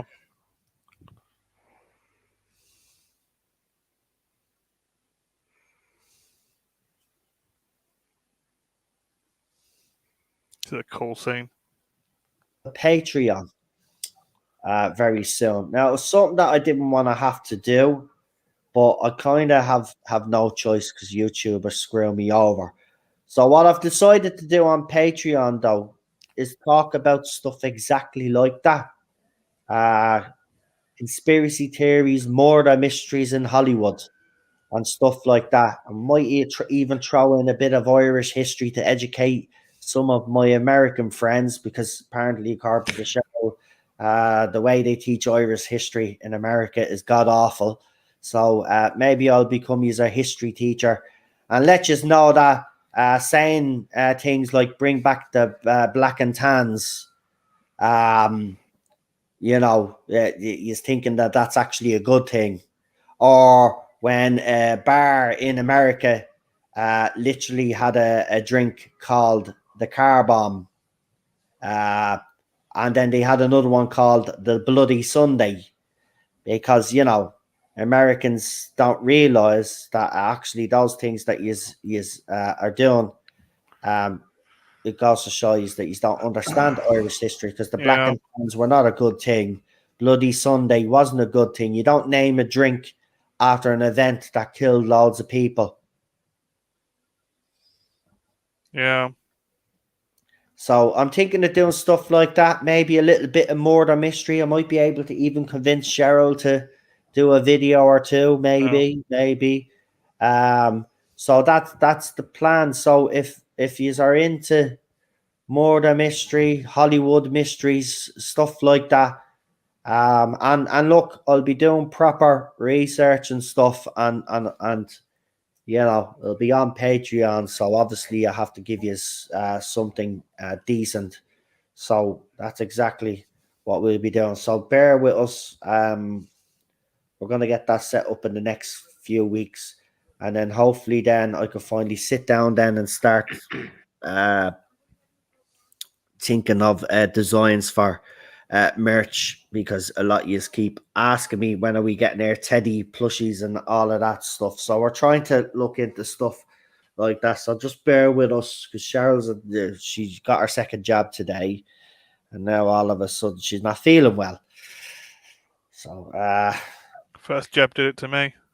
Yeah, well, it was the same with the first one as well with her. I haven't got the job yet, but I'll have to get it now, because she's after getting it now, because I'm probably more vulnerable now than I was before. Yeah. Well, no, he wrote the song Bloody Sunday, about Bloody Sunday, and if you listen to the lyrics of that, it's very powerful. But another song I would actually suggest that you listen to is a song called Belfast Child, by I can never think of the fucking band, and it's embarrassing. It's by it's the same band that does Alive and Kicking. What are they called? Hold on. I can't believe I don't know them. Alive and Kicking.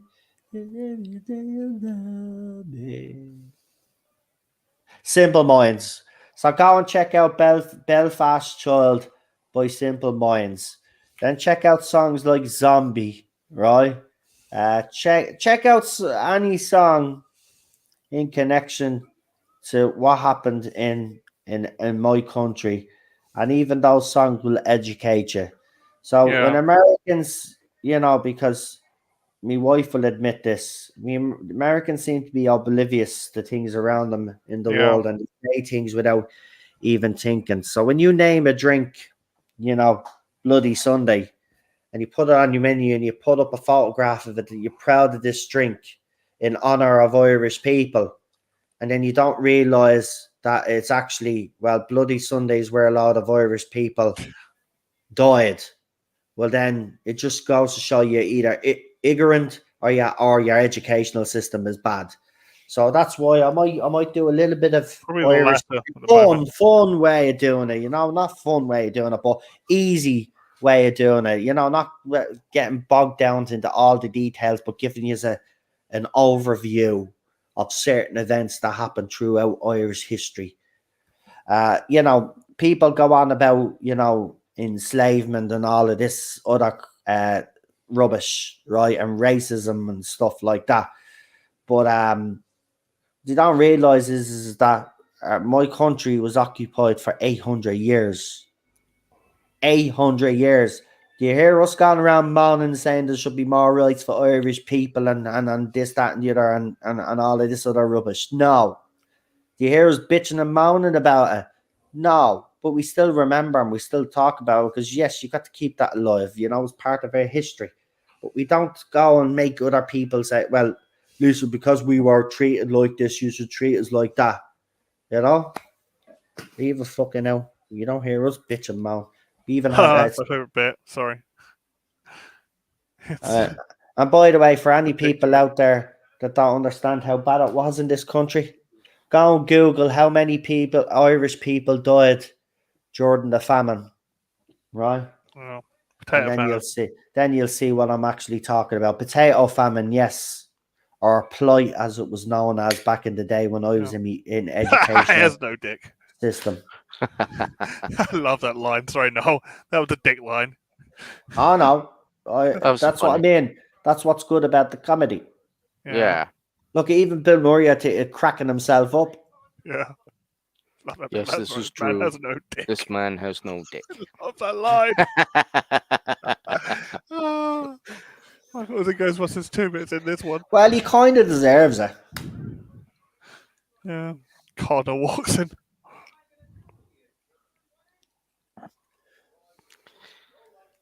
And another song, Cats in the Cradle. Cats in the cradle and a silver spoon. Little boy balloon, a man in the moon. When you coming home, son, I don't know when. We'll get together then. We'll have a good time then. Oh, Your Holiness. Oh, not Your Holiness. Lenny. Is that the Pope or a Cardinal? He's a Cardinal. I thought he was a Cardinal, yeah. Bishops have the other hats. Yeah. Cardinals are the ones that are closest to the Pope, the ones that will get, the conclave, the chosen ones as well. Yeah. Your Honor, these things are real. I have seen shit that'll turn you white. Your Eminence. That's the one. That's what they call them, Your Eminence. Dogs and cats living together.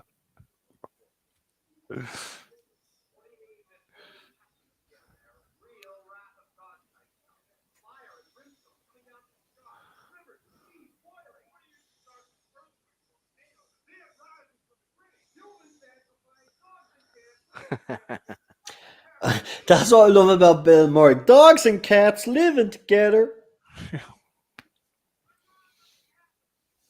Even the Cardinal likes it. Lenny.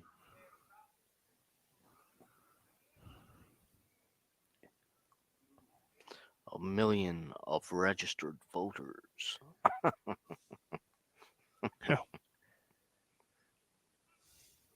Speaking his language. And look at it. And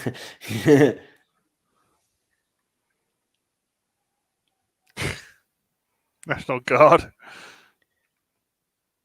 But I mean, fair enough. They saved the town, they saved the city, right? And they destroyed it with the marshmallow and stuff like that. But the mayor in this, all right, he comes to his senses in the second one, right? Eventually. But I mean, the fact that he's giving out to them and stuff, well, literally, I saved your skin. You got re-elected because of us. Yeah, there might be a load of marshmallow all over the place, but leave it out, Letty. Yeah, could always be. He could get to the homeless for food. Yeah, that's it. Marshmallow, you wouldn't have to feed the homeless. There's your food. Yeah. I love the soundtrack. Yeah, the soundtrack this is awesome. So 80s, but there's some really good music stings as well. There's robots, guys. Now, the CGI there doesn't look too bad, Yeah. I have to say, but in some parts it does. It'll be interesting now to see what it does the Marshmallow Man and Gozer. Now, yeah, let's actually be interested now because we're watching the old Gozer now to see how close they got it in the new. I actually have to say I did like the new Gozer. I think it was very well done. They added a little bit to it, but it was great.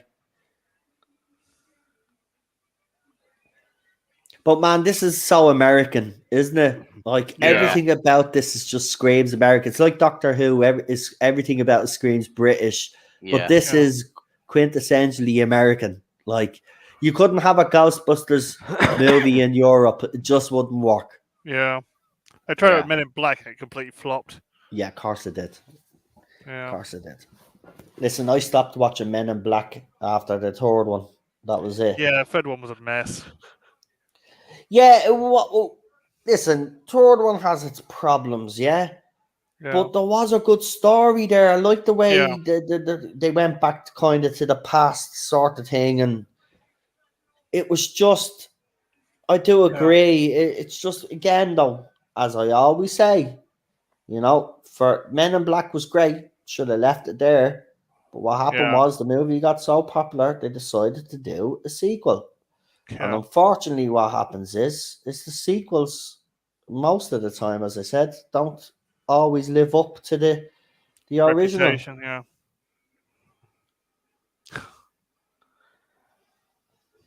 But the effects is not that bad for the time.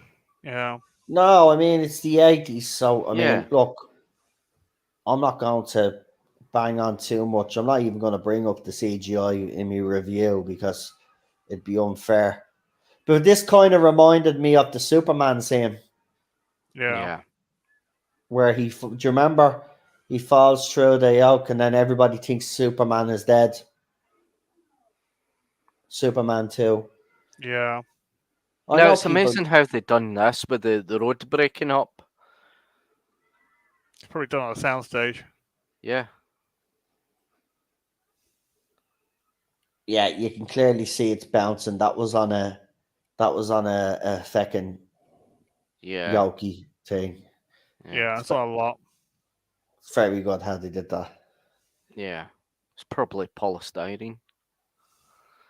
I love this then because the music kicks back in. They're just standing on their blocks when they're talking to the crowd. Yeah.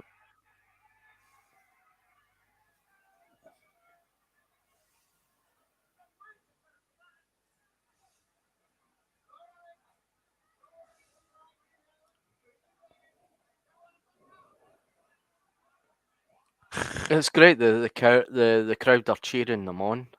Oh, I quite like that. And they do that in Ghostbusters 2 as well. Yeah. Yeah, but I love the part where they're going to the party in Ghostbusters 2. Who are you going to call? He-Man! He-Man! He-Man! Yeah. The popularity had gone down. The fact that they're climbing those it's very well done the way they did that. But imagine if you had to actually climb out of those stairs. Oscar is really Lewis Tully's. Give me a grapple gun. Yeah. I'll do Batman. Yeah. Now baby Oscar is that Lewis Tully's child? Could be. Yeah, let's just think about that. Hang on a minute.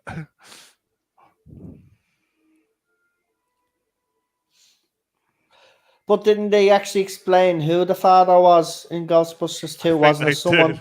Wasn't there someone part of the orchestra or something she was with, or something I like think that? it could the have been. movie. And got pregnant. Yeah. Yeah, they split up. It would have been a bit of a good twist, though, if it turned out to be Lewis's baby. Dallas, yeah.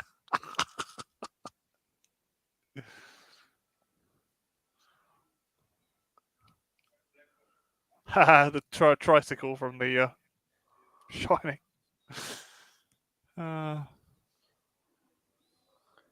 Love that shot.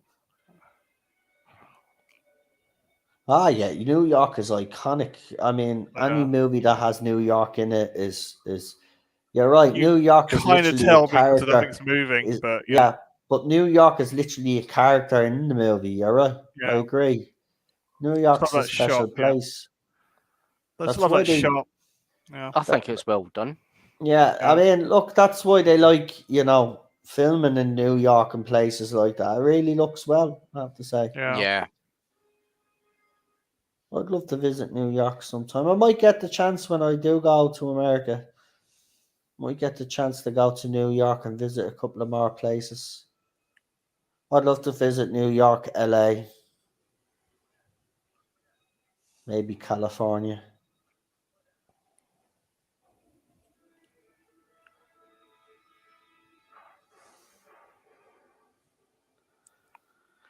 I mean, when I saw this scene replicated in Ghostbusters Afterlife, I get goosebumps.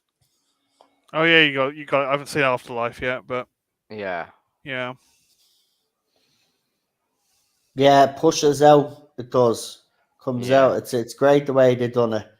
But this is what I'm interested in now. The goals are. Let's see the goals are here, and then see actually how well done it was in Afterlife. Just a dog. Yeah, it's still just as impressive. And they use the same music as well. Yeah. Soundtrack. They're using the game as well, same soundtrack. Yeah. That's how you keep canon. That's how you keep it. You use the same things. Oh yeah, they had new music in Afterlife, but they also had throwbacks to the old music, which was great. Yeah. That's what I'm saying. The balance was great. That's how you keep it. All those critics that criticize Ghostbusters Afterlife, the only reason why they criticize Ghostbusters Afterlife is because so many fans hated 2016, and these critics in particular, the ones that were criticizing, were actually shilling 2016 so hard, and it still flopped. So they're bitter that their female-led franchise failed. Again, we don't want to harp on, but if you got your actresses and then you got your director and you have the media coming out slagging OG Ghostbusters fans, well, then you've only got yourself to blame. Now, the difference is in Afterlife, I'm just noticing the suit. Is the suit in this one that Gozer is wearing is latex. Yeah. Whereas the one in Afterlife, it's not latex, it's... I don't know if they CGI'd it onto her or whatever, but it was very impressive. Had lightning coming out of it as well. Yeah. And the actress was quite similar. Yeah. Actually, now that you look. Wow. It's just the eye differences in this one compared to Ghostbusters Afterlife. Yeah, the eyes weren't red, Yeah. But that didn't matter. They were using, obviously, better CGI now that they can use now. Yeah. So that didn't take away from Gozer. But the voice was the same. Yeah. See that lightning? That's the way it was coming off our body, right? In Afterlife. It was very impressive.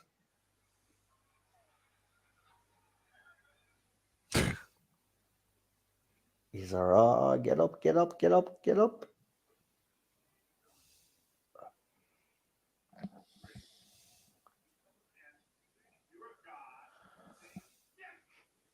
This chick is toast.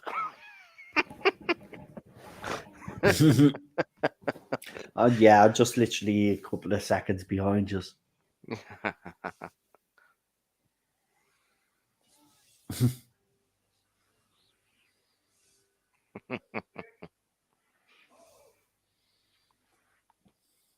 Smoking. Ready. Let's show this prehistoric bitch how we do things downtown.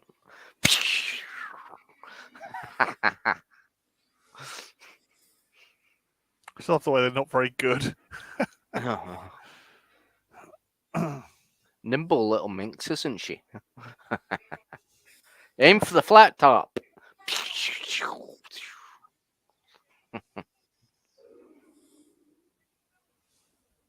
Miller time.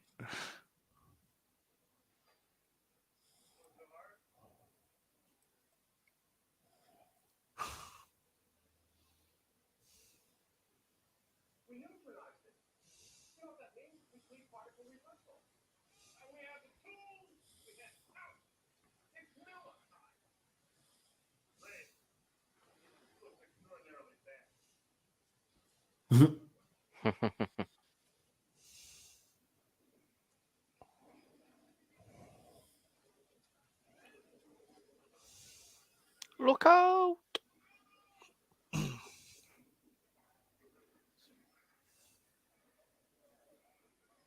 No, Jew.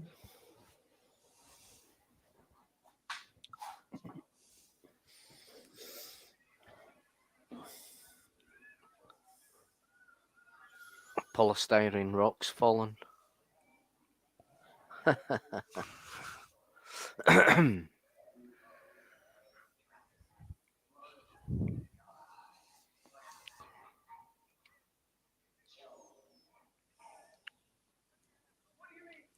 Starts thinking marshmallows.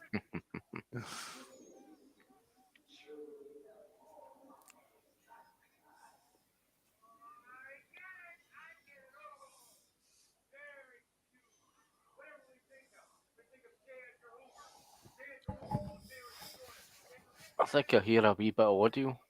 Yeah.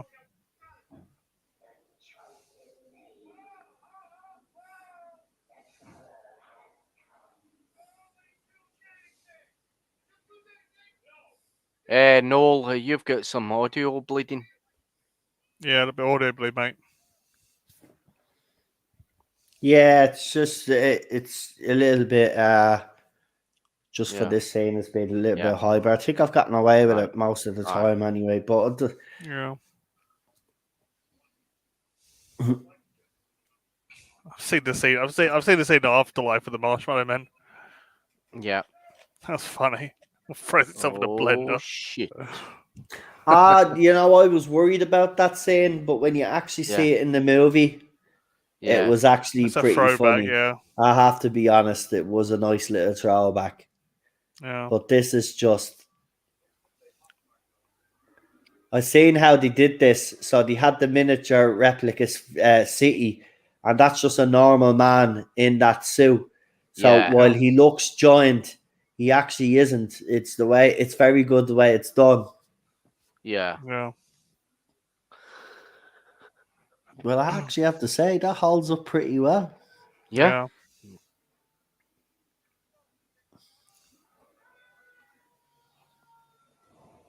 Wakanda.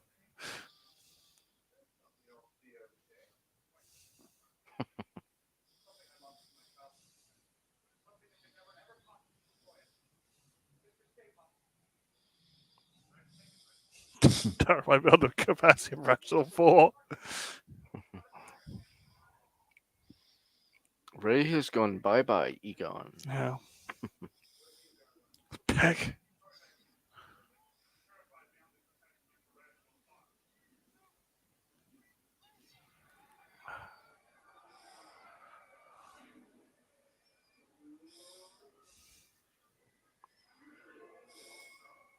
Nobody Roasted steps in a him. church in my town. Yeah. Good choice, though. Easy to roast a marshmallow with a proton pack.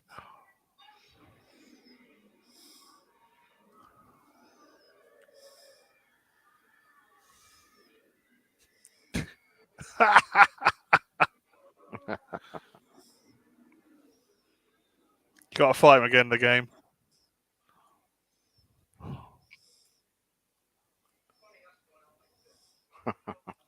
Uh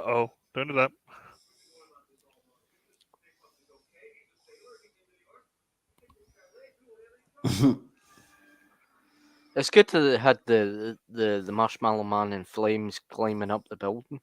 Yeah. Bit of a throwback to King Kong. Yeah. Yeah.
It still holds up today, the effects.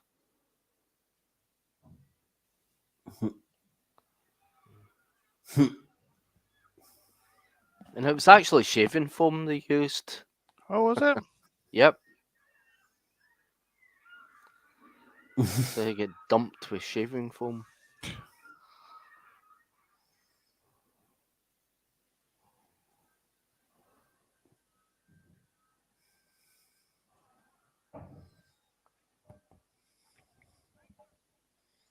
I actually wondered for Ghostbusters 2 if it was the same apartment Dana had been in. Yeah, I that was they wondering that had, as well. Hmm? I was wondering that as well, but I still think Yeah. bigger. Yeah. YouTube needs to do something with these Oh, I know. They will be taken out, though. things. What the hell, man? Get a What's going life. on now? Oh no. That's all right. We're taking them out. I don't even know if they're real people now at this stage, man. But they Yeah. seem to be popping up a lot more than normal. It's not just me; it's every channel. Yeah, I And know. they Even come up with channels. these weird letters with dots on them and stuff like that. I've Like, seen them come up with trigonometry. That's trigonometry tame. Their live chat, I get them as well. And Safe Space gets them. Yeah. Kerry and Carter on Safe Space, they get them all the time as well. mm.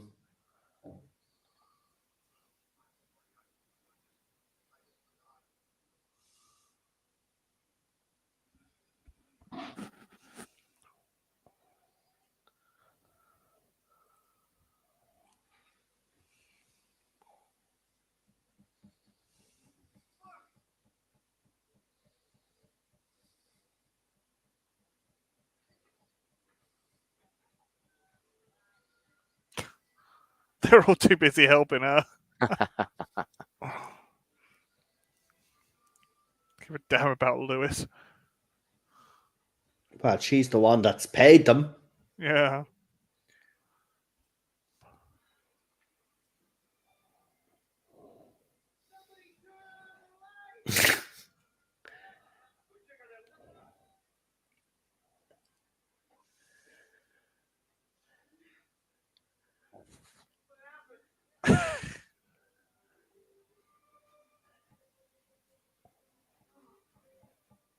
I doesn't even know. Because he was possessed when he spoke to them.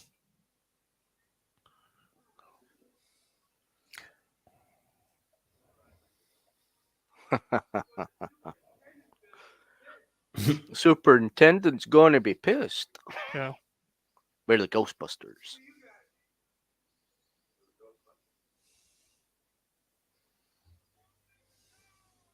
Yeah.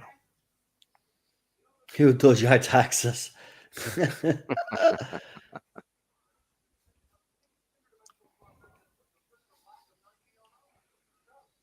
We like to get a sample of your brain tissue. Yeah. I love this town. Ha ha.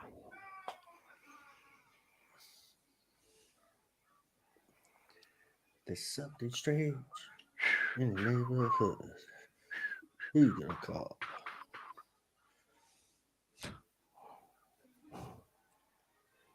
Dan Aykroyd just comes out and lights up.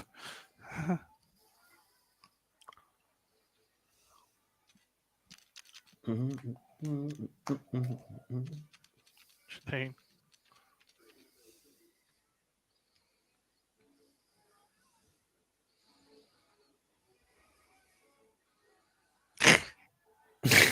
You could tell they were proud of the movie, though. Yeah. Look at the priest. The priest bleeding, blessing him as he getting in the car. The cut scene that we never seen in the mid. That's the scene there. Yeah. So the scene that we see in Afterlife is a cut scene, right, where her and Egon actually have a conversation. They left that out of the original movie, and you get to see it, and it's a sweet little moment. It's actually brilliant. Now you are going to get sued by the mayor and the city of New York, so don't celebrate. For destroying everything.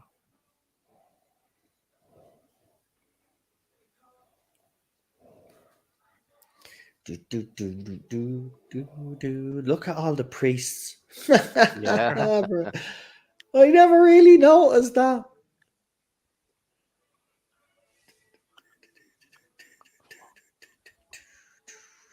Yeah.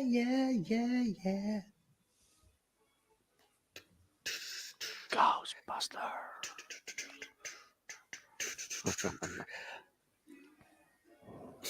Yeah, man. Look at them with their Ghostbusters t-shirts. Yeah. I know. Do. You feel good. Put the siren on. There we go. Yes.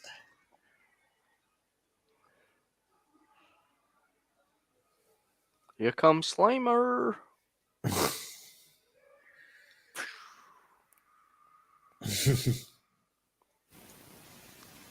Brilliant. Yeah. Right, knock this off before the sound bleeds through. Probably has bled through the whole stream, but who cares? I couldn't watch this with subtitles. No way. No way.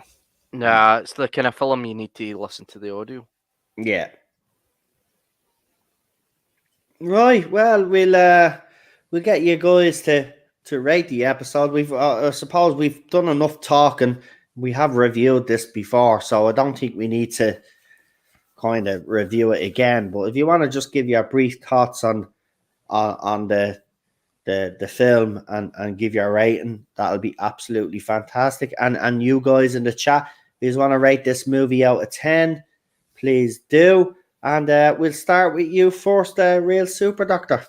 I would give it a 10 out of 10. It's one of the classics, classic films of the 80s, and I love it. I love the Ghostbusters and that, and always have been a kind of Ghostbusters fan since the 80s. And yeah, this is probably one of the best film of the lot of them. But I do like Ghostbusters 2, and I do like Ghostbusters Afterlife. But yeah, this is my favourite. Fantastic. PD? You can't beat this film. I'm going to give it a 10. It's a part of my childhood, really. I love this film. Just the game. Play the game. It just lives up to the film. Yeah, I have to play the game. I will be getting it. I'm going to keep the PlayStation 4 anyway because I don't have any plans to buy a PlayStation 5 anytime soon. So I will eventually get the game. And then what I'm going to do then is I'm going to stream it on the Irish Geek. So if people actually want to see me play that game, that will be happening when I do actually get the game. But again, I agree with the lads. Look, this is a 10 all straight across the board. It'll be very interesting for me now next week to see how Ghostbusters 2 was rated because it's been a while since we watched it anyway. So we'll see if it's improved over the years. And we'll see what the ratings are next week for that one. But we will be back next week for Ghostbusters 2. So it's Thursday, isn't it? Thursday today? Yeah. So every Thursday, obviously, for the next 4 weeks, and you say 4 weeks, but there's only 3 movies now. Well, we're doing the game as well, just in case people thinking that I was doing 2016. That version doesn't exist. So yeah, so it's Ghostbusters, which we done tonight. Parody. We don't do Ghostbusters 2 next week. Then we're gonna do Ghostbusters the game. There's a and it's available on YouTube, by the way. So it's accessible to everybody, right? There's no excuse. So if you want to come and join us for that one in particular, it's on YouTube. It's basically someone has got the game, has put all the cutscenes together like they did with the Back to the Future game, and we've got a movie out of that. So that's exactly what we're going to be doing. It was Lee's suggestion. So hopefully Lee will be back for in time for Ghostbusters 2 and hopefully for that. And then we finish off on week 4 with Ghostbusters Afterlife. And again, you know, that movie it should be widely available now at this stage because it's been out a good while now, and I think it's already out on Blu-ray, so it should be easy access to that movie as well. But what I'll do is I'll get the lads to do their shouts. Yeah, I haven't actually gamed on. I haven't actually done any streaming on the Irish Geek for a couple of weeks now. I will be getting back into it probably next week. So bear with me because I know a few people do actually watch those streams. So thank you for that. I appreciate it. And we got 230 odd subscribers on that second channel. So I really appreciate it and thanks. So lads, if you want to do your channel shout outs, that'll be absolutely fantastic. We'll start with you, Real Super Doctor. I've got a channel under Real Super Fugitive Doctor on Twitter, and I've got a channel on YouTube called John Caligari. Fantastic, PD Rich. Okay, you can normally find me at Rabbi's Chat, or you can probably find me sometimes with Dave Travel Through Time on his channel. So look there. Fantastic, and you know where to find me. And just make sure you check your notifications, but also make sure that you're still sub to me because YouTube recently did their monthly purge, as they always do. And of course, my subscriber count went down a little bit, but it seems that some of you have resubscribed because we've gone back up again. But just make sure that you're still subscribed. I don't know what YouTube is playing at, to be quite honest with you. And, you know, there's other stuff that they're doing as well, which I think is absolutely ridiculous. Now, obviously, I did promise you one more thing before we leave. And as I said, I was going to end with this. So I'm on doggy duty as well. So I'm going to have to leg it after this stream. Yeah. I have to get dressed and all. I haven't even had anything to eat, lads, yet. Another affair. Bleeding. Do you know what's one of those days where I just wasn't in the humor eating earlier, but I'm fucking starving now. Yeah. I have few. Do you know, I might have rashers and sausages and toast or something. I know it's not a dinner, but Jesus, man, I don't know what to have. But I'm kind of hankering for a sausage. That didn't sound right. I'm not saying a word. I know you're not. I know. Where did I put this? You're not nibbling on mine, I'll tell you that. Yeah, you're grand. I only like Irish sausage. Don't like English breakfast. Irish sausage only. Thank you. What am I doing here? What am I trying to do? What am I looking for? Oh, yeah. Bear with me. I've seen the Ghostbusters game. It runs for about 3 hours. Yeah, the game itself or the cutscenes that they did. I don't really care. Look, if we have to start early for that one, we will. Yeah. But Lee did suggest this, so you know, and I haven't seen it myself, and I did like the I did like the Back to the Future one. So that was a Telltale game to Back to the yeah, Future. yeah. Have you seen that the movie that they did out of the cutscenes? I've got the Sam Max games they did before. Oh man, I've watched it about 3 or 4 times, man. It's actually pretty good. Yeah. It's actually pretty good. Obviously, it's game animation, so it is a bit jarring in some places, but the story makes total sense. Right. Yeah. What am I even doing here? Right. I'm losing the plot here, folks. Right. Hold on. Right.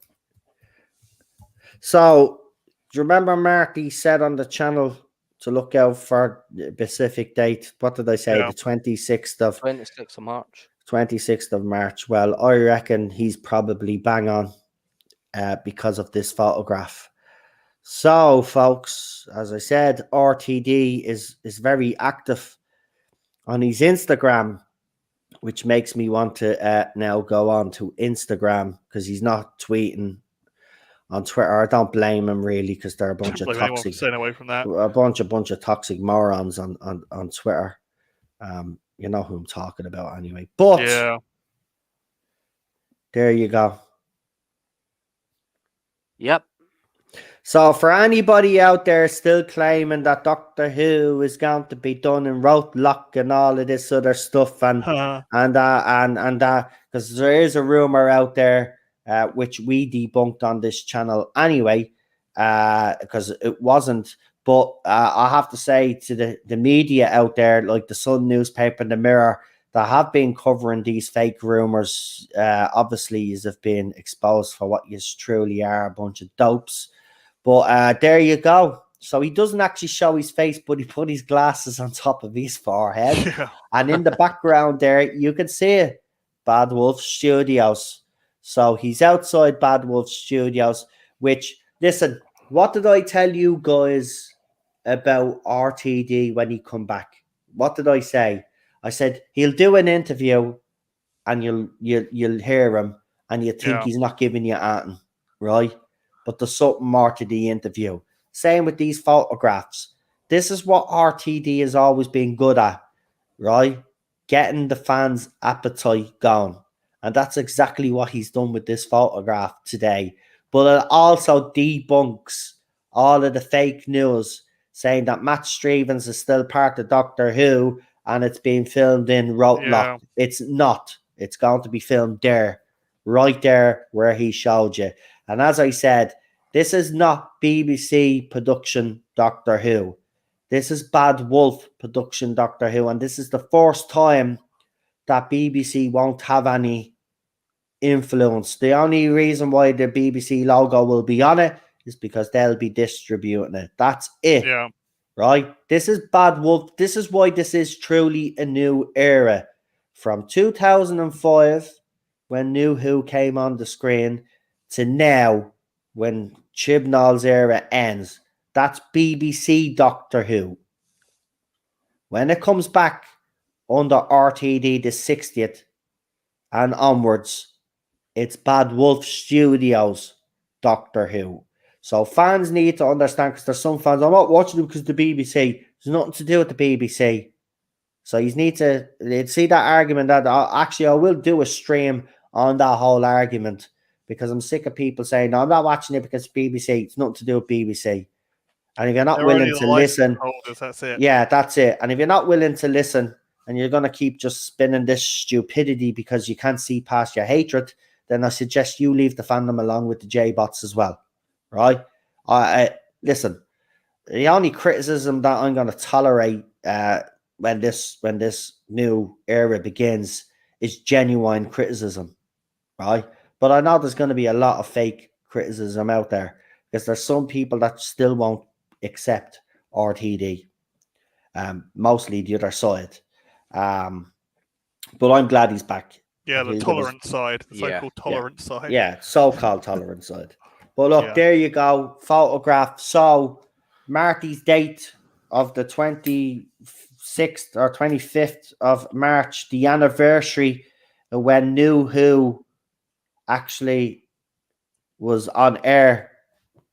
Don't be surprised if he does something on that date or gives us something on that date, maybe an announcement, not necessarily announcement of the Doctor, but maybe an announcement that they're actually starting filming.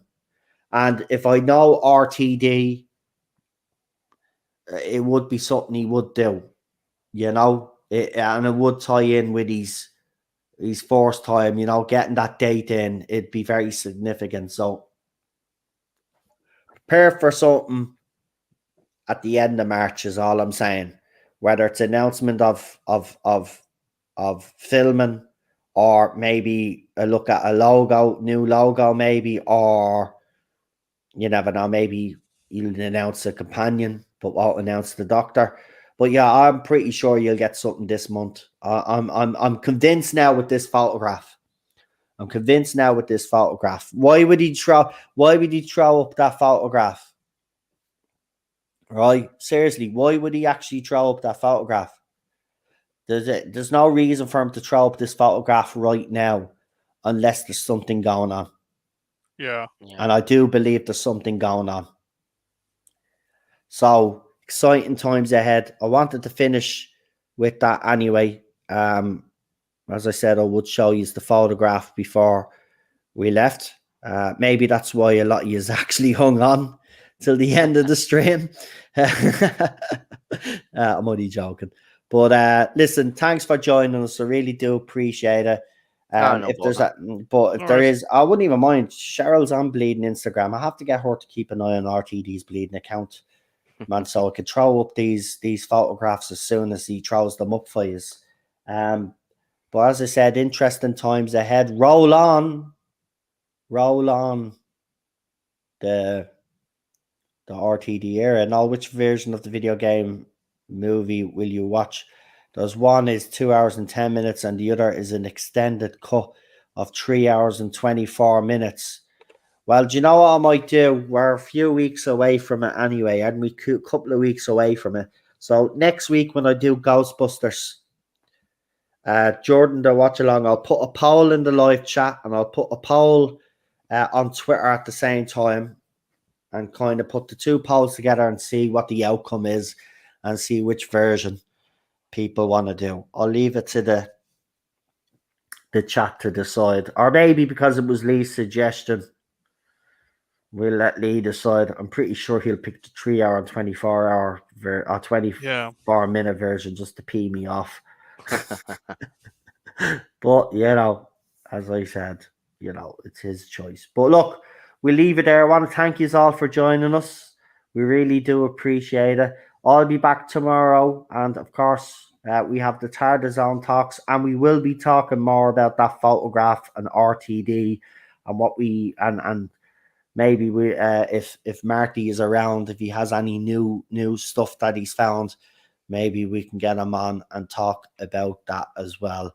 But some interesting stuff to talk about tomorrow. So join us for that. It'll probably be around the same time, around 9 o'clock, 9:15, TARDIS Zone talks. The late night streams seem to do better. As I said, the numbers are going up now. So I might, I'm going to find that little sweet spot, as they say. It used to be between 8:30 and 8:45, but I will eventually move to that time slot. And that's where we'll be remaining. Now, obviously, with New Who and Classic Who, we won't be able to do that for them. Probably be 8 o'clock. With New Who, I can get away with it and put it on at 9 because it's only a 45-minute episode, and everybody can give their review. So, but for Classic, we'll have to start a little bit early. But that'll probably be the earliest stream that we'll be doing on the channel moving forward. And as I said, I will be getting onto that Patreon, and if anybody is interested, please do support it, because I'll be taking it very seriously like I do this. And I hope to give you, what I'll be doing is basically it'll be different content on Patreon.